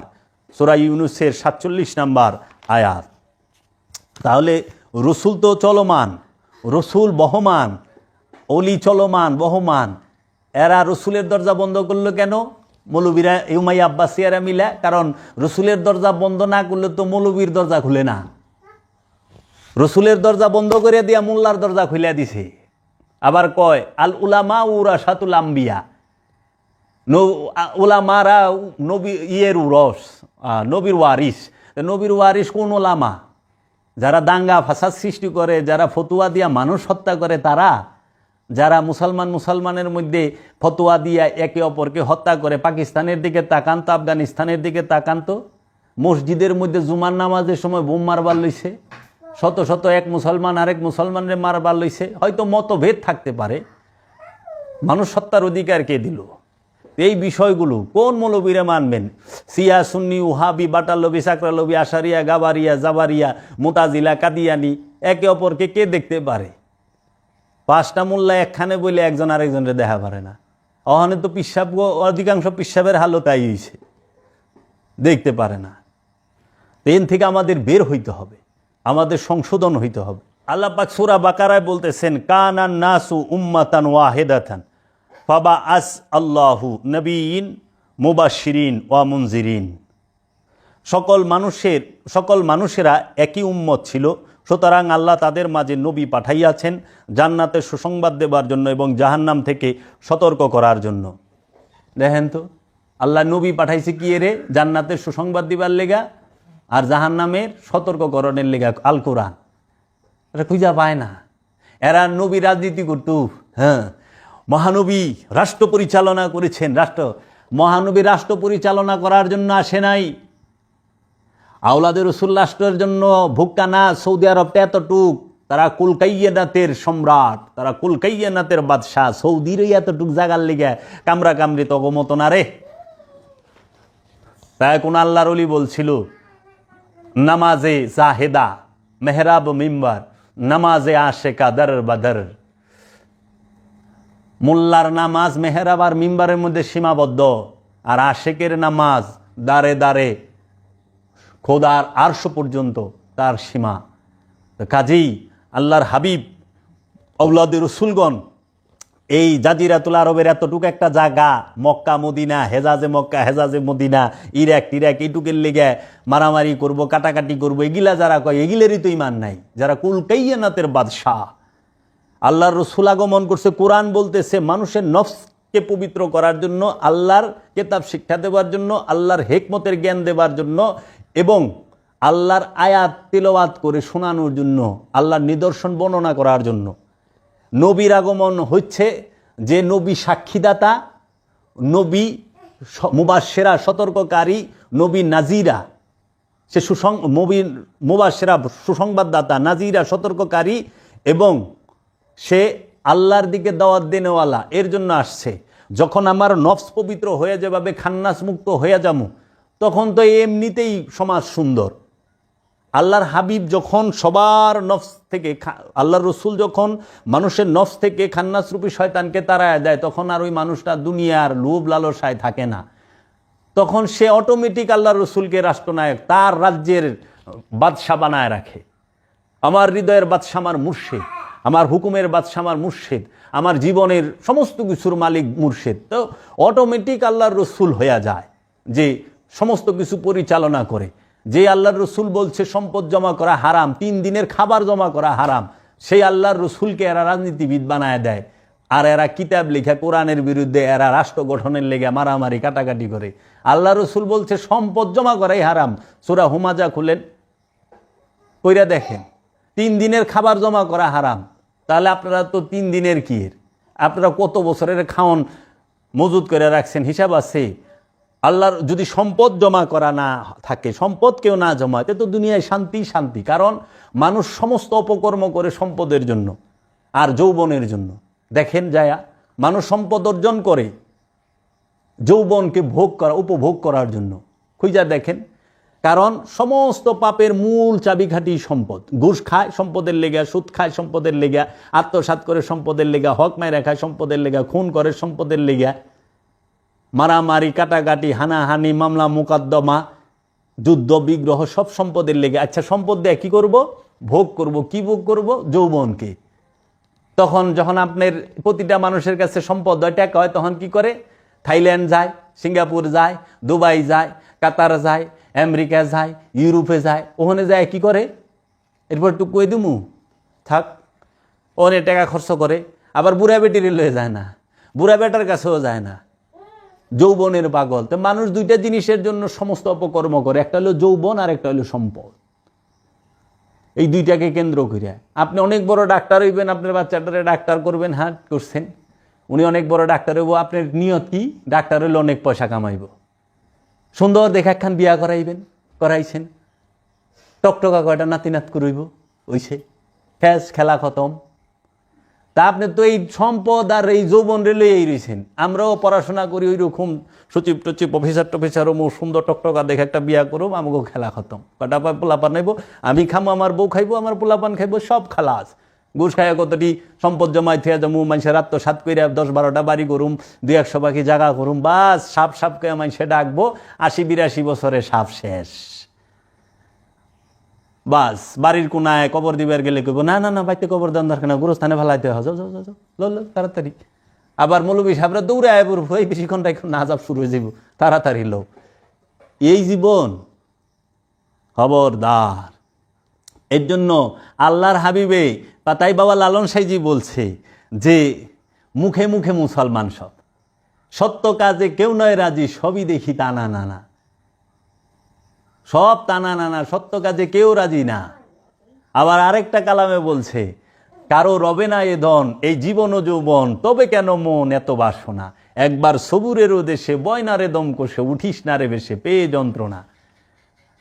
এই জীবন আর যৌবন এটা ক্ষণস্থায়ী, এই দেহ আর যৌবনটা ক্ষণস্থায়ী। যৌবন অল্প সময়, দেহ ধারণ করছে এটা অল্প সময়। কারো রবে না এই ধন, এই দুইটাই ধন, জীবন এবং যৌবন। তবে কেন মন এত বাসনা, এত কিছু চাহিদা কেন? আর এত চাহিদা মেটাইবার জন্যই তপকর্ম করতে হবে। এরা কি ইসলাম প্রতিষ্ঠার লেগে এত চিল্লাচিল্লি করে? এত মিছা কথা না, এরা আবার ধর্ম ব্যবসায়ী। আল্লাহর রসুল নফসকে পবিত্র করছে। আল্লাহর রসুল গদি দখলের লেগে যুদ্ধ করে নাই। যখন এই গদি দখলকারী গো কইছে যে তোমরা নফসকে পবিত্র করো, আমাকে মানো, তখনই তারা মারবার গেছে। যদি মহানবী তাগোর সাথে সম্পদ জমা করায় যুগ হইতো আর অত্যাচার জুলুমে যুগ দিত, তাহলে আর এই যুদ্ধই হইতো না। বিষয়টা তো এখানে তাদের মতের বিরুদ্ধে কথা বলছে রসুল, তারা যেটা চাইছে তার বিরুদ্ধে, এর জন্য জিহাদ। এর জন্য আল্লাহর অলি গো এখন অনেক কাঠখোকা মৌলবী সাহেব, অনেক মানুষ আছে সম্পদ জমাকারী অলি আল্লাহ গো ঝাতা ভাষায় কথা বলে, বেয়াদব, বুঝেই না ও কয়টা পয়সা পাতি সয় সম্পদ হইছে, ও নিজের কি যে ভাবতাছে। আর মানুষের বিচিত্র স্বভাব, মানুষ প্রথমে সম্পদ জমা করে, নাওয়া খাওয়া বিবেকের দরজা বন্ধ করে দিয়ে আবার এই সম্পত্তি ব্যয় করে রোগের পিছনে চিকিৎসা করে। মানে সম্পদ জমাইবার যায় রোগ বানায়। আল্লাহর খেলাটা দেখেন, সম্পদ জমা করবার যায় এত মেহনত করছে, এত কিছু করছে, নিজের দিকে চাওয়ানোর সময় না, রোগ বানায় হালাইছে। আবার এই রোগের চিকিৎসা করবার যায় ওই সম্পদ খরচ করে। কি একটা অবস্থা! আল্লাহ বাবা জাহাঙ্গীর বলছে আল্লাহর মায়ের দিলেও বোঝা যায় না, নিলেও বোঝা যায় না। আল্লাহ দিলেও বোঝা যায় না, নিলেও বোঝা যায় না। এর জন্য রসুল চলমান, রসুল বহমান, রসুলের সব সময় রসুলের দরজা খোলা। কারণ রসুল না থাকলে হেদায়েতের দরজা বন্ধ হয়ে যায়। ওয়ালাকাদ বা আসনা ফি কুল্লি উম্মাতির রসুলান আনিবুদুল্লাহ ওয়াস্তানিবু তাগুত, এবং সত্যই আমরা প্রত্যেক জাতির মধ্যে একজন রসুল পাঠাই, যাতে তারা আল্লাহর ইবাদত করে এবং তাগুতের বর্জনের শিক্ষা দেয়। রসুল আমাদেরকে ইবাদত শিক্ষা দিবে, আল্লাহর দাসত্ব কেমনে করে এবং তাগুত বর্জনের শিক্ষা দেবে। প্রত্যেক জাতিতে আল্লাহ একজন রসুল পাঠাইছে। তাহলে আমরা কি বাঙালি জাতি, আমাদের ভাষা কি বাংলা, বাঙালি জাতিতে কি রসুল আসে নাই? যদি কেউ বলে না আসে নাই, তাহলে কোরআনের এই আয়াতের অবস্থানটা কই দাঁড়ায়? এই আয়াতকে কি অস্বীকার করা হয় না? অখণ্ড ভারতবর্ষ, ভারতীয়রা এটা হিন্দি একটা জাতি, হিন্দুস, হিন্দ, আরবিয়ানরা বলে হিন্দ। এই হিন্দুস, এই হিন্দুস্থানীরা এরা একটা জাতি, হিন্দি একটা ভাষা, উর্দু একটা ভাষা, পাকিস্তানের একটা জাতি। তাহলে এই জাতির মধ্যে কি রসুল আসে না আল্লাহর নিদর্শন, আল্লাহর হেদায়েত করার জন্য, বর্ণনা দেওয়ার জন্য? এদের কি হাল হইব? প্রত্যেক জাতিতে আল্লাহর রসুল আছে। এই আল্লাহর রসুলের দরজাগুলারে এই উমাইয়া আব্বাসিয়া রাজবংশ বন্ধ কইরা দিয়া, অস্বীকার কইরা তারা মোল্লার শুরু কইরা দিছে। রসুল মানতেই হবে। রসুল মানতেই হবে, রসুল ছাড়া নফসের পবিত্র করা, খান্নাস মুক্ত হওয়া সম্ভব নয়। তারপর কোরআনে ৩৫ নম্বর সূরা ফাতিরের ২৪ নম্বর আয়াতে বলা হয়েছে, ইন্না আরসালনাকা বিল হাক্কি বাশীরা ওয়া নাযীরা ওয়া ইমামিন উম্মাতিন ইলা খালা ফিহা নাযীর, এবং নিশ্চয় আমরা তোমাকে সত্য সহ সুসংবাদদাতা এবং সতর্ককারী রূপে পাঠিয়েছি, এবং একটি জাতীয় নেই যাদের মধ্যে সতর্ককারী পাঠানো হয়নি। দেখছেন, এহেন এই চার কথাই যে রসুলের যে চার কাজ, কি করা? কেতাব শিক্ষা দেওয়া, আয়াত বর্ণনা করা, নফসকে পবিত্র করা এবং হেকমত দান করা। একটি জাতীয় এমন নাই যে আমি আমার রসুল প্রেরণ না করছি। তাহলে প্রত্যেক জাতিতে রসুল আছে, তাহলে রসুলের দরজা বন্ধ কইল? কোরআন কইতেছে প্রত্যেক জাতিতে আমি রসুল পাঠাইছি, আর এরা কয় রসুলের দরজা বন্ধ, নবীর দরজা বন্ধ। রেসালাতের দরজা খোলা, আবদিয়াতের দরজা খোলা, বেলায়েতের দরজা খোলা, শুধু নবুয়তের দরজা বন্ধ। খতামান নবী, এই রসুল হচ্ছে প্রত্যেকটা উঁচু স্তরের ওলিয়ে কামেল গনি আল্লাহর একজন রসুল। যেই রকম বাগদাদ আজম গৌসে পাক আব্দুল কাদের জিলানী আলাইহিস সালাতু ওয়াস সালাম আল্লাহর রসুল,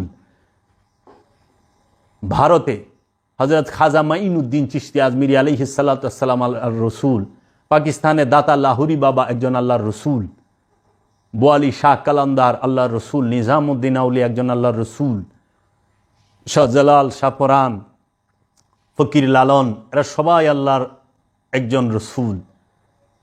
জাহান শরীফ শাহ সুরেশ্বরী আল্লাহর একজন রসুল, কালান্দার বাবা জাহাঙ্গীর, সেও আল্লাহর একজন উঁচু স্তরের রসুল। এই রসুলের দরজা চলমান বহমান। আপনি কি কোরআন মানবেন না মোল্লা মানবেন? কোনটা মানবেন? এখন মানুষ কোরআন মানে না, এখন মানে মোল্লা। এই জন্য মানুষের এখন দলের থেকে, ব্যক্তির থেকে দল বড়। মানুষ চারটা জিনিসে পছন্দ করে: ব্যক্তি, দল, অর্থ মানে স্বার্থ, আর হইল সবচেয়ে যেটা তার পছন্দ। প্রথম হইল পছন্দ। পছন্দ কারে? ব্যক্তিরে। মানে ব্যক্তি কোন দল করে? আমাগো দলের, হ্যাঁ, তাহলে হ্যাঁ পছন্দ। মানে ব্যক্তি, মানে ব্যক্তি যদি দেখা যায় দলের বিরুদ্ধে গেছে, তখন ব্যক্তিরে ভালা দেয়, দল ধরে, দলের গোলামি করে। দল যদি দেখা যায় বিপদে, তখন দল হের লেগা সুবিধার না, হ্যাঁ অন্য দলে যোগ দেয়। কি এর লেগা? স্বার্থের লেগা। তাহলে ব্যক্তি, দল, স্বার্থ, ক্ষমতা, বাস সমস্ত কিছু স্বার্থকে কেন্দ্র কইরা যে যে দলই করে। এখন যে সুদ খায় তার কাছে কোনোদিন আমার কথা ভাল লাগবো না। সুদ খোরে আমার ভিডিওর কমেন্টে লিখবো ভণ্ড, কিন্তু হ্যাঁ যে ভণ্ড এটা কইব না। যে ঘুষ খায়, যে সুদ খায়, সে অন্যের সম্পদ মাইরা খাইছে, যে রসুলের লেগা সোয়াব পাঠাইছে, যে রুহের লেগা সোয়াব পাঠাইছে, যে রসুলের দরজা বন্ধ মানে, সে আমার এই ওয়াজ শুনলেই খেয়ে বাজিব, সে ভণ্ড লিখবো। বুঝবেন যে এইটা ওই দলের, ওইটা এজিদের বংশ। হ্যাঁ, এই যে এজিদের বংশের চেহারা দেখলাম, এই যে ফেরাউনের গোষ্ঠী দেখলাম। ফেরাউন কারে কয়? যে সম্পদ জমা করে। নমরুদ কারে কয়? নমরুদ হইল যে কামনা বাসনার আগুনে ভরপুর হইয়া রইছে, সেই নমরুদ। তো ফেরাউন, নমরুদ। আর আবু জাহেল কি? আবু জাহেল হচ্ছে যে নবীকে অস্বীকার করে, রসুলকে অস্বীকার করে, সত্যকে মুখের উপরে অস্বীকার করে, ওইটি আবু জাহেল। এর জন্য নমরুদ এখন গলিতে গলিতে আছে, ফেরাউনও গলিতে গলিতে আছে, আবু জাহেলও আছে। কারণ এগুলো সব প্রতীকী নাম। যেরকম মক্কার মিনায় শয়তান খাড়া করা রাখছে 3 হ্যান, এটা হলো প্রতীক, এটা হলো চিহ্ন। কিন্তু শয়তান আপনার হৃদয়ে, শয়তান থাকে কলবে। কলবে শয়তান লইয়া পায়ের জুতা খুইলা পাথরে মারবার লইছে। এর থেকে বেকল গাছে ধরে। ওই যে সনাতন ধর্মের নিজে রাবণ হইয়া, হ্যাঁ, পুতলা রাবণ রে যায় তীর মারে, বোম বুম লাগায়া। মানে রাবণ যখন ফুটে, তখন ভিতরে রাবণ রে যাইরা দৌড়। এ কি অবস্থা! জান বাসা, তুই নিজেই রাবণ, তুই কারে তীর মারস? নিজের দিকে ছা। আল্লাহর হাবিব বলছে, মানারাফা নফসাহু ফাকাদারাফা রাব্বাহু, যে নিজেকে চিনছে সে আল্লাহকে চিনছে। আর আল্লাহ বলছে, ইয়া আইয়ুহাল্লাযীনা আমানু আলাইকুম আনফুসাকুম, তোমরা তোমার নফসের খবর নাও। তাই আল্লাহর হাবিব এই রেসালাত, এই বেলায়েত, এই আবদিয়াত সবসময় চলমান এবং সর্বশ্রেষ্ঠ মর্যাদার অধিকারী। এই সৃষ্টি জগৎ এবং রহস্য জগতে আল্লাহর হাবিব এবং আল্লাহর হাবিবের ইত্রাদগণ, আল্লাহর হাবিবের বংশগণ, আল্লাহর হাবিব আমাদের জন্য আল্লাহর হাবিব কেতাব রাখছে আর ইতরাত রাখছে, বংশ রাখছে, আওলাদ রাখছে আর কেতাব রাখছে। সেই কেতাব নূরি কিতাব, কোনো বই না। এই কেতাব আর ইতরাত একসাথে। মাওলা আলী সে নিজেই কিতাব, মাওলা আলী নিজেই ইতরাত। মাওলা হাসান নিজেই কিতাব, মাওলা হাসান নিজেই ইতরাত। মাওলা হুসাইন নিজেই কিতাব, মাওলা হুসাইন নিজেই ইতরাত। মা ফাতেমাতুজ জাহরা নিজেই কিতাব, মা ফাতেমাতুজ জাহরা নিজেই ইতরাত। বড় পীর আব্দুল কাদের জিলানী আলাইহিস সালাতু ওয়াসসালাম সেই হাকিকি নূরের কিতাব, সেই ইতরাত। খাজা বাবা সেই হাকিকি কিতাব, সেই ইতরাত। বাহাউদ্দিন নকশবন্দ, মুজাদ্দেদ আল ফেসানি, এরা সবাই নূরি কিতাব এবং রসুলের বংশধর। রসুলের নুমা বাবা ফতে আলী ওয়াইসি, নিজামুদ্দিন আউলিয়া বাবা শেখ ফরিদ, বাবা বোয়ালি শাহ কালান্দার, বাবা হাফেজ সিরাজি, বাবা ইমাম গজ্জালি, বাবা আলাদিন কালিয়ার সাবিরি, আহমেদ রিফাই, হুজ্জাতুল ইসলাম ইমাম গজ্জালি, মাওলানা রুম, বাবা শামসে তাবরিজ, এরা সবাই নূরি কিতাব এবং এরাই রসুলের বংশধর। আমার দয়াল বাবা জান শরীফ শাহ সুরেশ্বরী, তিনি নূরি কিতাব। বাবা গাউসুল আজম, বাবা মাইজ ভান্ডারি, সে নূরি কিতাব, সেই নূরের বংশধর, রসুলের বংশধর। বাবা জাহাঙ্গীর আমার মাওলা, এরাও নূরি কিতাব এবং নূরের বংশধর। এদেরকে মানতে হবে, এদের থেকেই মানুষের শিক্ষা গ্রহণ করতে হবে। কাজী আমরা আল্লাহর রসুলদেরকে, আল্লাহর ওলিদেরকে মানব, কারণ রসুল ছাড়া আমাকে কেউ পবিত্র করতে পারবে না। আগে ইমান আনতে হবে। ইমানদারের জন্য হইল সালাত ইবাদত। ইমানদার ছাড়া সালাতের দ্বারা ব্যক্ত ইয়া এবং সিন হইতে এই সূরাটির নাম রাখা হয়েছে ইয়াসিন। সিন অক্ষরটি দিয়ে সিরাজাম মনিরা তথা অতিশয় দীপ্ত আলো বোঝানো হয়েছে। আল্লাহর জাত নূর হতে, সেফাত নূর নহে। আল্লাহর জাত নূর, সেফাতি নূর না। নূর দুই প্রকার, একটা জাত, একটা সেফাতি নূর। একটা জাত নূর, একটা সেফাতি নূর। একটা আসল মূল নূর, একটা হলো গুণাবলী। সেফাত মানে হচ্ছে গুণাবলী, জাত মানে হচ্ছে মূল। এই জাত নূর হতে মহানবীর আগমন এবং তিনি আদি নূর। মহানবী হচ্ছেন আদি নূর। এই অতিশয় দীপ্ত আলো মানব রূপে পৃথিবীর বুকে মানবীয় দেহরূপী আবরণের মধ্য দিয়ে আগমন করেছেন। আরাধনা ও মহিমা কীর্তনের সহায়তা দিয়ে মহানবী আলোকিত হন নাই এবং হবার প্রশ্নই উঠে না। কোনো একজন অতিশয় দীপ্ত আলো হতে আমলের সাহায্যে তথা ধ্যান সাধনার মাধ্যমে মহা আলো তথা আল্লাহর জাত অর্জন করে সাধনার দ্বারা তিনি আলোকিত হন নাই। মহানবী হলেন আল্লাহর হাবিব। এখানে হাবিবের বিষয়ে একটু কথা বলা দরকার। হাবিব অর্থটি সর্বযুগে সর্বকালে সর্বসাধকদের সৃষ্টির কেন্দ্র এবং লক্ষ্যস্থলের কেন্দ্রবিন্দু এবং মানব জাতির জন্য তিনি হলেন নেতাদের কেন্দ্র, নবীদের কেন্দ্র, রসুলদের কেন্দ্র, আবদালদের কেন্দ্র, গাউস কুতুব, আরিফ, মনি, ঋষি, সাধু সন্তাদের তিনিই হলেন কেন্দ্রবিন্দু। হিন্দু ধর্মে ভগবানের কেন্দ্রবিন্দু বলা হয় শিবকে, কিন্তু আমরা কোরআনুল হাকিমে মহানবীকে আল্লাহর অখণ্ড জাত নূরের প্রকাশিত হয়ে পড়া খণ্ডিত নূর বলতে চাই। তাই আল্লাহর বড় বড় ওলিরা বলে থাকেন, দোনো হি কা শক্ল এক হ্যাঁ কিসকো খোদা কাহুঁ, তথা দুইজনের চেহারাই তো এক, তাহলে খোদা কাকে বলবো? এর জন্য আল্লাহর হাবিব সম্পর্কে আল্লাহর হাবিব একদিন বললেন যে হযরত জিব্রাইল আলাইহিস সালাতু ওয়াস সালামকে, যে জিব্রাইল তুমি কি আল্লাহরকে দেখছো? তখন বলল যে ইয়া রাসূলুল্লাহ না। তখন আল্লাহর হাবিব বললেন, তুমি সিদরাতুল মুনতাহায় দাঁড়িয়ে বলবে যে আল্লাহর হাবিবের হুকুমে ৭০,০০০ যে রহস্যের পর্দা, সেই পর্দা খুলে যাও। আমার আল্লাহর হাবিব বলেছে আল্লাহর দিদার করতে, আমি আল্লাহর দিদার করব। ওই সময় মহানবীর হুজরা শরীফে মাথায় পাগড়ি মোবারক বাঁধতেছিলেন। এমন সময় জিবরিল আমিন সিদরাতুল মুনতাহায় গিয়ে যখন এই বললেন যে ৭০,০০০ পর্দা তুমি সরে যাও, আল্লাহর হাবিব বলেছে আমি আল্লাহর দিদার লাভ করব। তখন যায় দেখে সেইখানেও রব্বুল আলামিন মাথায় পাগড়ি ঘোরাচ্ছেন। তখন ওইখানে বলে যে উধার চরখে বাড়িওয়ালে, उधर चरखे बड़ी वाले, इधर शक्ले जमी वाले।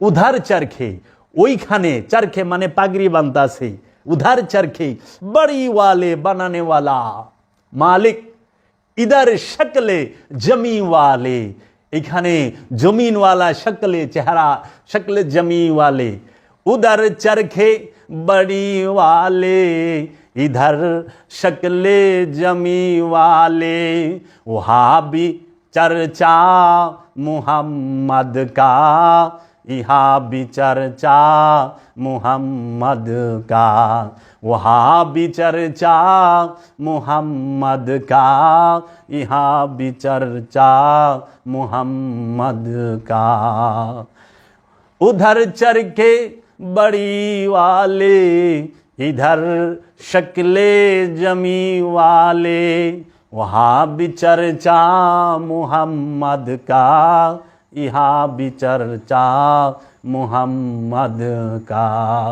अल्लाहर हबीब सल्लल्लाहु अलैहि वसल्लम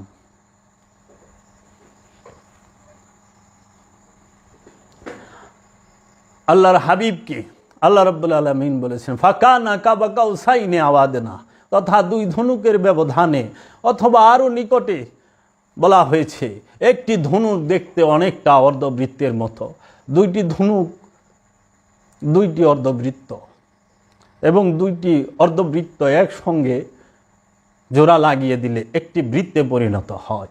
এবং যদি দেখতে পাও যে পরিপূর্ণ একটি বৃত্ত হতে সামান্য ফাঁক ফোকর রয়ে গেছে, তাহলে আও আদনা, তথা আরও নিকটে নিয়ে আসো।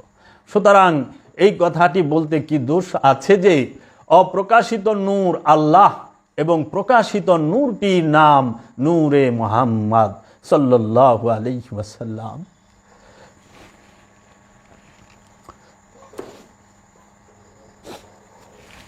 মহানবীর যেমন অনেক নাম আছে, তেমনি হিন্দু ধর্মের শিবেরও অনেক নাম আছে, এবং যার যার ধর্ম তার তার নিজস্ব নাম থাকতে পারে।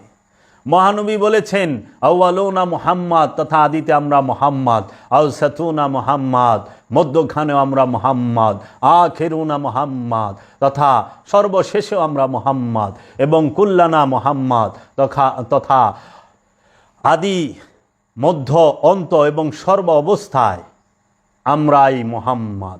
তবে অন্যান্য তফসিরকারকেরা এই ইয়াসিন শব্দটির যদি ভিন্ন ভিন্ন অর্থ করে থাকে তাদের নিজস্ব দৃষ্টিভঙ্গি দর্শনের উপর ভিত্তি করে, তাহলে ইহা কোনো দোষের বিষয় বলে মনে করা যায় না। আলোটি যত দূর পর্যন্ত ছড়িয়েছে তত দূর পর্যন্ত তামাশার ঘোর অন্ধকার কিছুটা হলেও দূর হতে পেরেছে।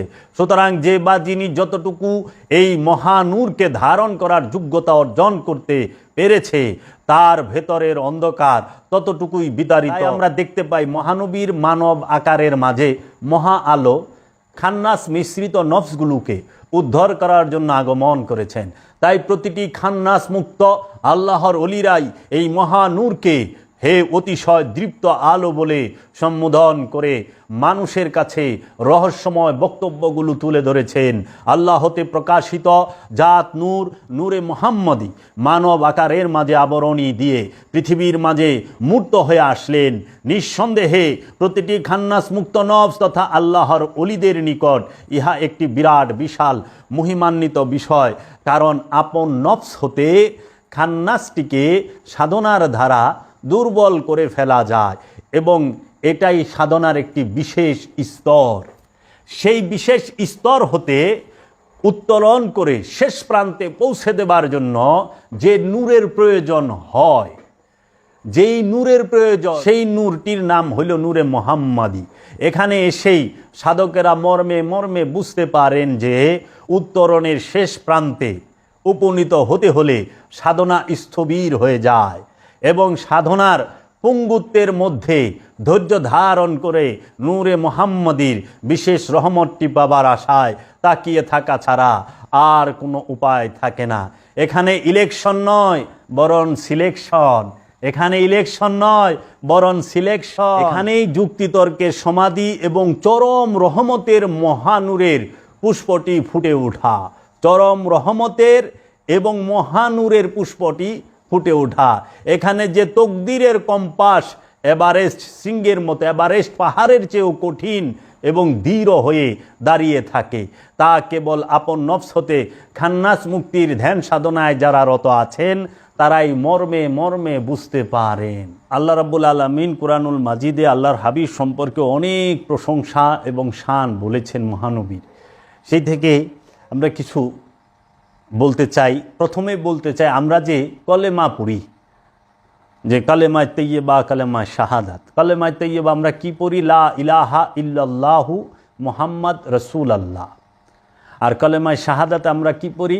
আশহাদু আল্লা ইলাহা ইল্লাল্লাহু ওয়াহদাহু লা শারীকা লা ওয়া আশহাদু আন্না মুহাম্মাদান আবদুহু ওয়া রাসূলুহু। খেয়াল করেন, কালেমায় শাহাদাত আশহাদু আল্লা ইলাহা ইল্লাল্লাহু ওয়াহদাহু, আশহাদু আমি সাক্ষী দিতেছি, আল্লাহ ইলাহা ইল্লাল্লাহু আল্লাহ ছাড়া কোনো মাবুদ নাই, ওয়াহদাহু তিনি এক, লা শারীকা লাহু তার শরীকের বাহিরে কিছুই নাই, ওয়াশহাদু ওয়া এবং আশহাদু আন্না আমরা আরও সাক্ষী দিতেছি, মুহাম্মাদান মুহাম্মদ সাল্লাল্লাহু আলাইহি ওয়াসাল্লাম, আবদুহু ওয়া রাসূলুহু মুহাম্মদ সাল্লাল্লাহু আলাইহি ওয়াসাল্লাম হচ্ছেন আল্লাহর আবদুহু এবং রসুল। তাহলে এইখানে আমরা তিনটা জিনিস দেখতেছি, মুহাম্মাদান, আবদিহি ওয়া রাসূলুহু। মহানবী যদি আপনাদেরকে জিজ্ঞেস করা হয় যে মহানবী কেন সর্বশ্রেষ্ঠ নবী, মহানবী 4টা গুণে গুণান্বিত, অন্য কোনো নবী এই 4 গুণে গুণান্বিত নয় জগতের বুকে। মহানবী 4টি গুণে গুণান্বিত, এর জন্য তিনি সর্বশ্রেষ্ঠ নবী। এটার দলিল কুরআনুল মাজিদে স্পষ্ট। সেটা কি? মহানবী হচ্ছেন আল্লাহর নবী, মহানবী হচ্ছেন আল্লাহর রসুল, মহানবী হচ্ছেন আল্লাহর আবদুহু, মহানবী হচ্ছেন আল্লাহর ওলি। 4 গুণ কি? মহানবী তিনি নবী, তিনি রসুল, তিনি আবদুহু, তিনি ওলি। এই 4 গুণে মহানবী গুণান্বিত। নবুয়ত, রেসালাত, বেলায়েত, আবদিয়াত।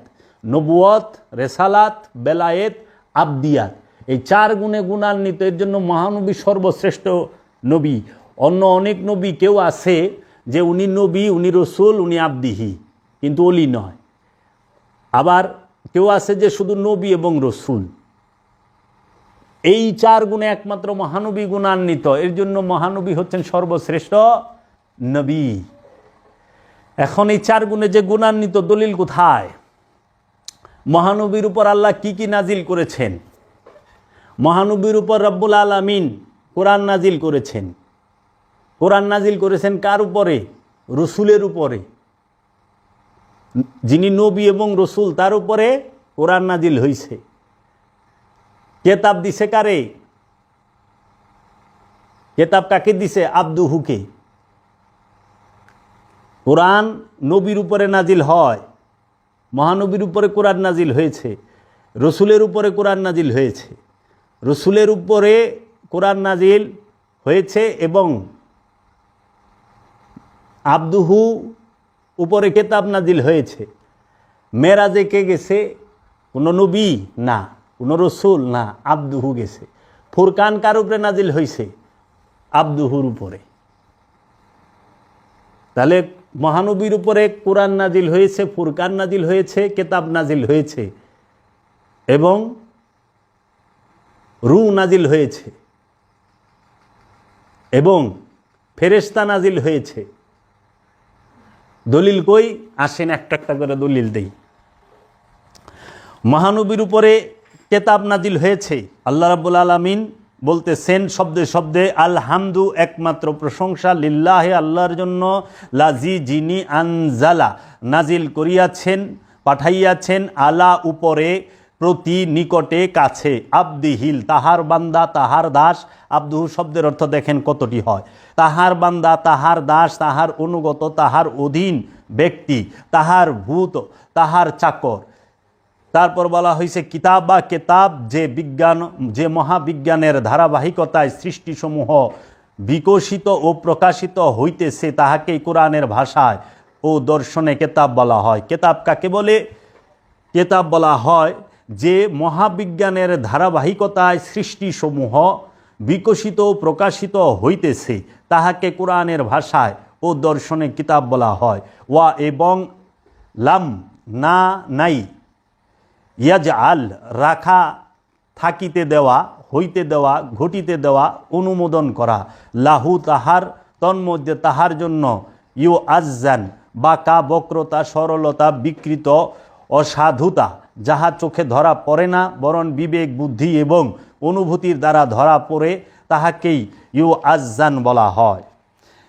তাহলে এই প্রথম সূরা কাহাফের 1 নম্বর আয়াতের হুবহু অর্থ কি? একমাত্র প্রশংসা আল্লাহর জন্য, যিনি তাহার বান্দার উপর কিতাব নাজেল করিয়াছেন এবং রাখেন নাই তাহাতে বক্রতা। তাহলে সূরা কাহাফের 18 নম্বর সূরা কাহাফের 1 নম্বর আয়াতে আল্লাহ রাব্বুল আলামিন বলতেছেন, আলহামদুলিল্লাহিল্লাযী আনজালা আলা আবদিহিল কিতাবা ওয়া লাম ইয়াজআল লাহু ইউআজ্জান। অর্থ হুবহু এইখানে আল্লাহ বলতেছেন একমাত্র প্রশংসা আল্লাহর জন্য, যিনি তাহার বান্দার উপরে কিতাব নাজিল করিয়াছেন এবং রাখেন নাই তাহাতে বক্রতা। আবদিহির উপরে কিতাব নাজিল হয়, নবীর উপরে কিতাব নাজিল করে নাই আল্লাহ, রসুলের উপরে কিতাব নাজিল করেন নাই আল্লাহ, অলির উপরে কিতাব নাজিল করেন নাই, আবদিহির উপরে কিতাব নাজিল হইছে। কিতাব আর কোরআন এক না, কোরআন এক জিনিস, কিতাব আর এক জিনিস। যে আল্লাহ বলছেন কি, যে তোমাদের মাঝে স্পষ্ট কিতাব নিয়ে আসেছেন, তিনি কিতাব শিক্ষা দেবেন। তিনি কিন্তু কয় না, আল্লাহ কিন্তু কয় না কোরআন শিক্ষা দিবেন। মোল্লারা কিতাব আর কোরআনের অর্থ এক করে হালাইছে। কোরআন এক বিষয়, কিতাব আরেক বিষয়। আল্লাহ কিতাবও নাজিল করেন, কোরআনও নাজিল করেন, ফুরকানও নাজিল করেন, ওহিও নাজিল করেন, ফেরেশতাও নাজিল করেন, আল্লাহ নিজে নাজিল হন, রু নাজিল হয়। কতটি জিনিস নাজিল হয় আজ পর্যন্ত কোনো মৌলবী, মুফতি, পীর সাহেব আজ পর্যন্ত কয়া পারছে বাবা জাহাঙ্গীর ব্যতীত? এই অহনে দেখবো, দেখা মুখস্থ করবো, তাও উল্টা পাল্টা কইব, এইটুক মগজ নাই যে সোজাভাবে কহনের। এহান মুখস্থ কইরা পীরগিরি করে, মুরিদ বাড়ায়, খাবো কির দল। কি কি নাজিল হয় আর কি কি সৃষ্টি হয় এইটাই তো জানা নাই।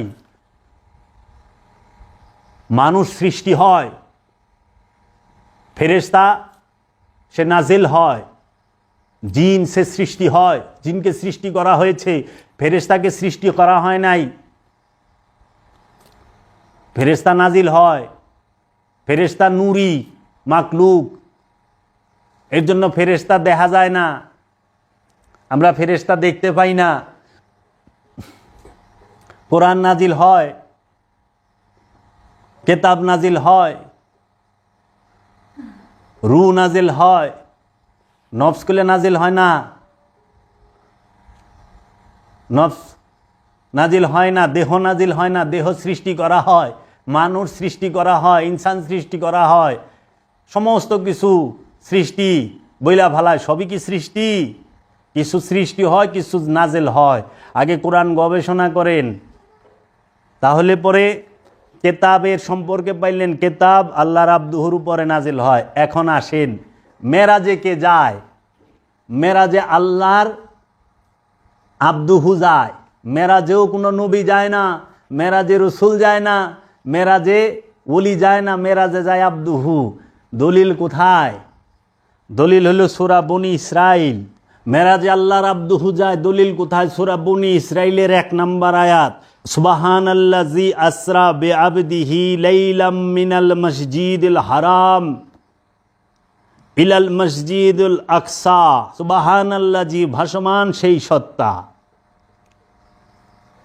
আসরা বিআবদিহি লাইলাম,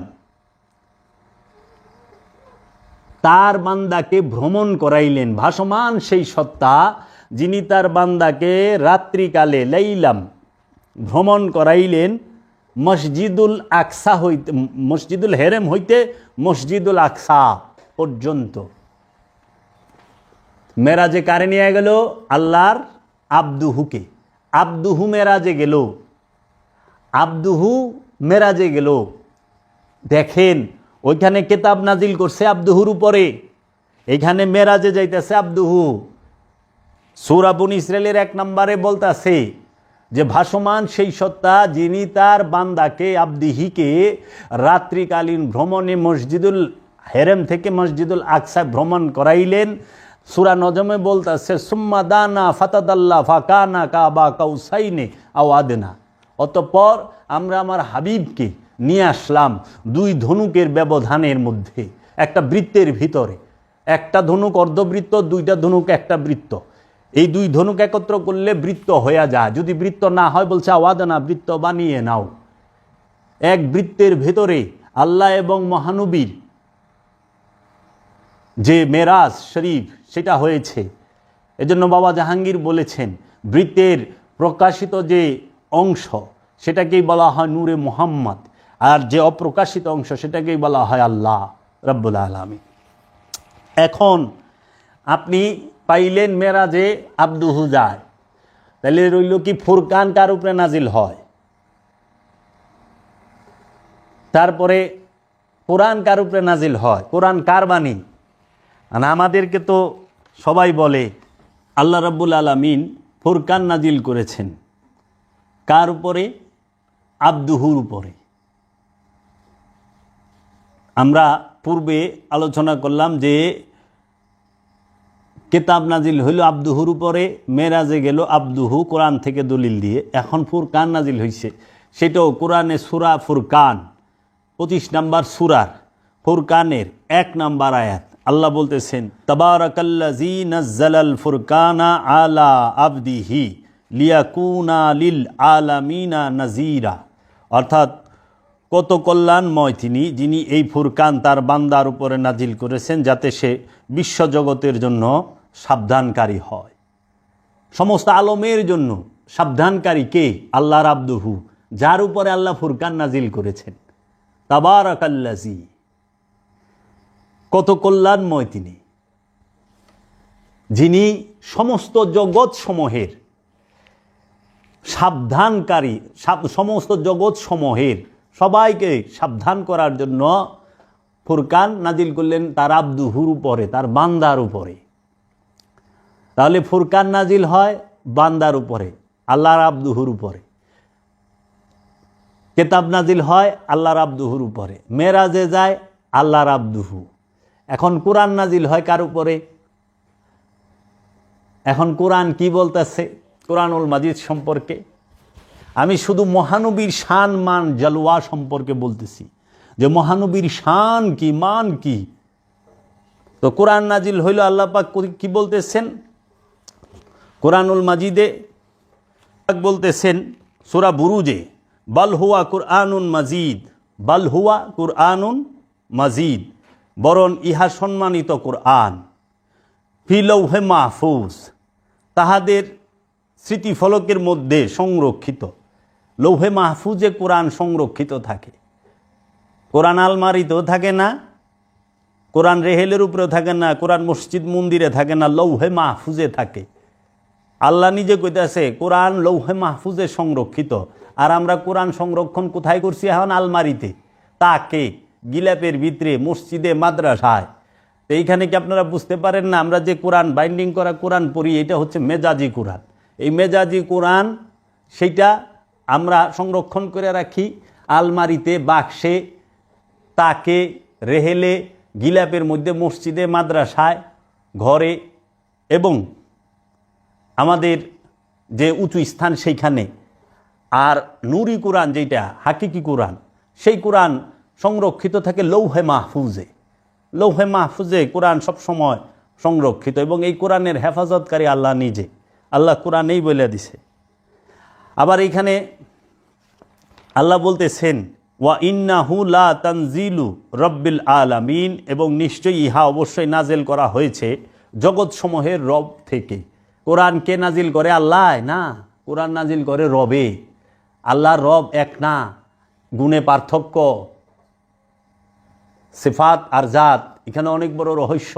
এটি উলিয়ে কামেল ছাড়া, মুরাকাবা মুশাহেদা ছাড়া, দাইমি জালাত ছাড়া বোঝার কোনো উপায় নাই।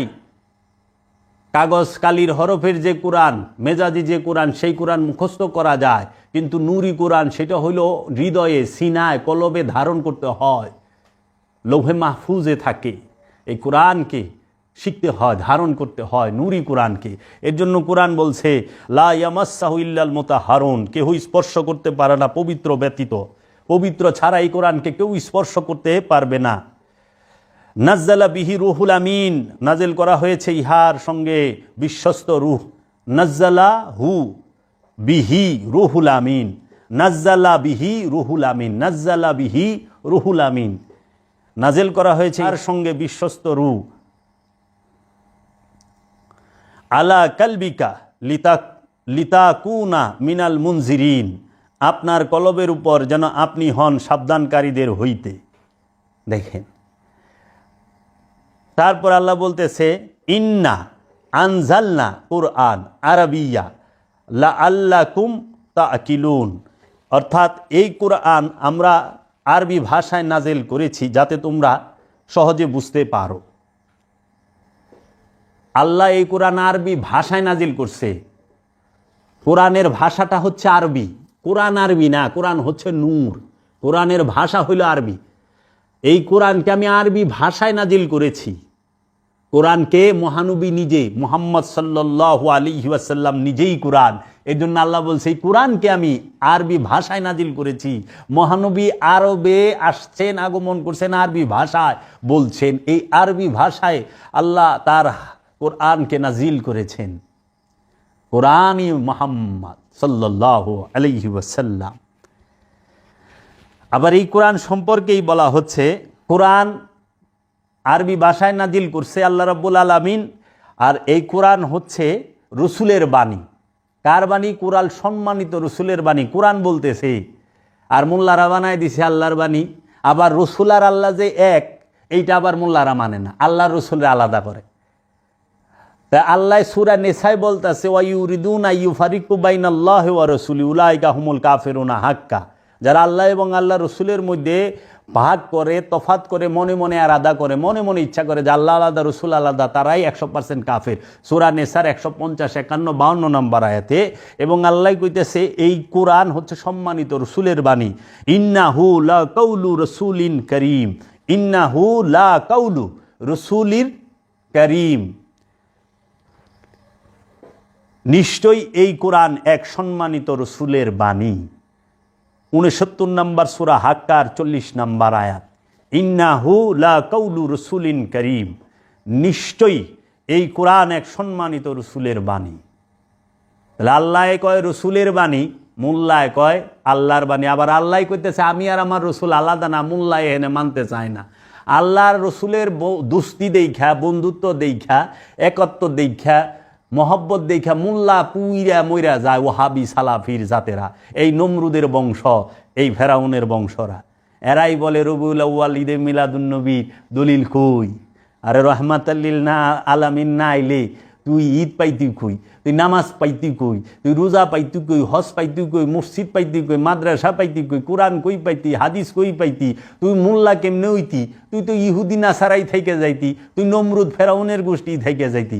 সমস্ত কিছু তো রহমাতাল্লিল আলামিনের বরকতে তুমি কোরআন পাইছ, হাদিস পাইছ, মক্কা পাইছ, মদিনা পাইছ, জমজম কূপ পাইছ, আরাফার ময়দান পাইছ, মিনা পাইছ, মুজদালিফা পাইছ, তারপরে হাজরে আসওয়াদ পাইছ, তুমি মাকাম ইব্রাহিম পাইছ, তুমি মসজিদ পাইছ, তুমি মাদ্রাসা পাইছ, তুমি হুজুর শরীফ পাইছ, তুমি হাদিস শরীফ, বুখারী শরীফ, তিরমিজি, বাইহাকি, মেশকাত, আবু দাউদ, নেসাই, মাসনাদে ইবনে হাম্বল সব পাইছ। কার জন্য? রসুল না এলিটি কই পাইতা, নবী না আসলিটি কই পাইতা? তুমি আল্লাহ এক এটা জানছ রসুলের কাছ থেকে।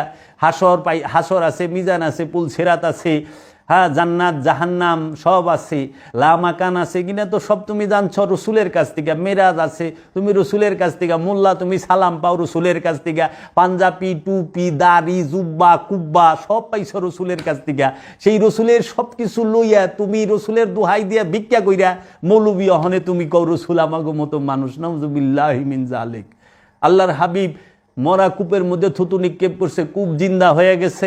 আল্লাহর হাবিব মানুষের অসুস্থ কাইটা গেছে, সেখানে মুখের লালা লাগাই দিছে, ভালো সুস্থ হয়ে গেছে। আল্লাহর হাবিব চন্দ্রকে 2 টুকরা করছে আঙ্গুলের ইশারায়। আল্লাহর হাবিব হযরত জাবের রাদিয়াল্লাহু তাআলা আনহুর 2 ছেলেকে মৃত থেকে জীবিত করছে। আল্লাহর হাবিবরে পাগলা উঠিয়া সেজদা করছে, গাছপালায় সেজদা করছে, সমস্ত কিছুতে সেজদা করছে। আল্লাহর হাবিবের ঘরে আইসা জিব্রাইল ফেরেশতা আল্লাহর হাবিবের সেবা করছে, সমস্ত ফেরেশতারা আল্লাহর হাবিবের বংশকে সেবা করছে। তাহলে সেই রাহমাতাল্লিল আলামিনের জন্মদিনে, আগমন দিবসে আমরা খুশি হব না? যিনি আল্লাহর নবী, যিনি আল্লাহর রসুল, যিনি আল্লাহর আব্দুহু, যিনি নবী, যিনি রসুল। আপনি দেখেন, এখন তো দেখলেন আব্দুহুর উপরে কি নাজিল হয়েছে? কিতাব ফুরকান, আব্দুহু মেরাজে গেছে। কোরআন নাজিল হয়েছে, রসুলের বাণী কোরআন, রসুলের উপরে, নবীর উপরে। এবং দরুদ মানে সংযোগ, যোগাযোগ কার উপরে? নবীর উপরে। দলিল সূরা হাজাবে 56 নম্বর আয়াতে বলতেছে, ইন্নাল্লাহা ওয়া মালাইকাতাহু ইউসাল্লুনা আলান নবী ইয়া আইয়ুহাল্লাযীনা আমানু সাল্লু আলাইহি ওয়া সাল্লিমু তাসলিমা। আল্লাহ সংযোগ এবং যোগাযোগ করে তার ফেরেশতাদেরকে নিয়ে আল্লাহর নবীর সাথে। বলছে, হে ঈমানদারেরা, যারা ঈমান আনছ, তোমরাও আমার হাবিবের সাথে সংযোগ এবং যোগাযোগ করো এবং সশ্রদ্ধ সালাম দাও, সশ্রদ্ধ দাঁড়িয়ে সালাম দাও। সূরা হাজাব।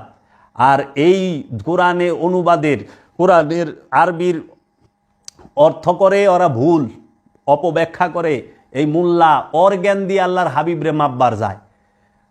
12 বাড়ির ভাত খাওয়া জ্ঞান দাও, আল্লাহর হাবিবরে মাপবার যায়। এই বেদবের দলেরা, সালাফি খারিজির দলেরা যে বলে মহানবী তাদের মতো মানুষ, নাউজুবিল্লাহি মিন জালিক। এগিনার পিছে নামাজ পড়েন কেমনে আপনারা? এগুলার ওয়াজ শুনেন কেমনে আপনারা? ছি ছি ছি ছি ছি ছি।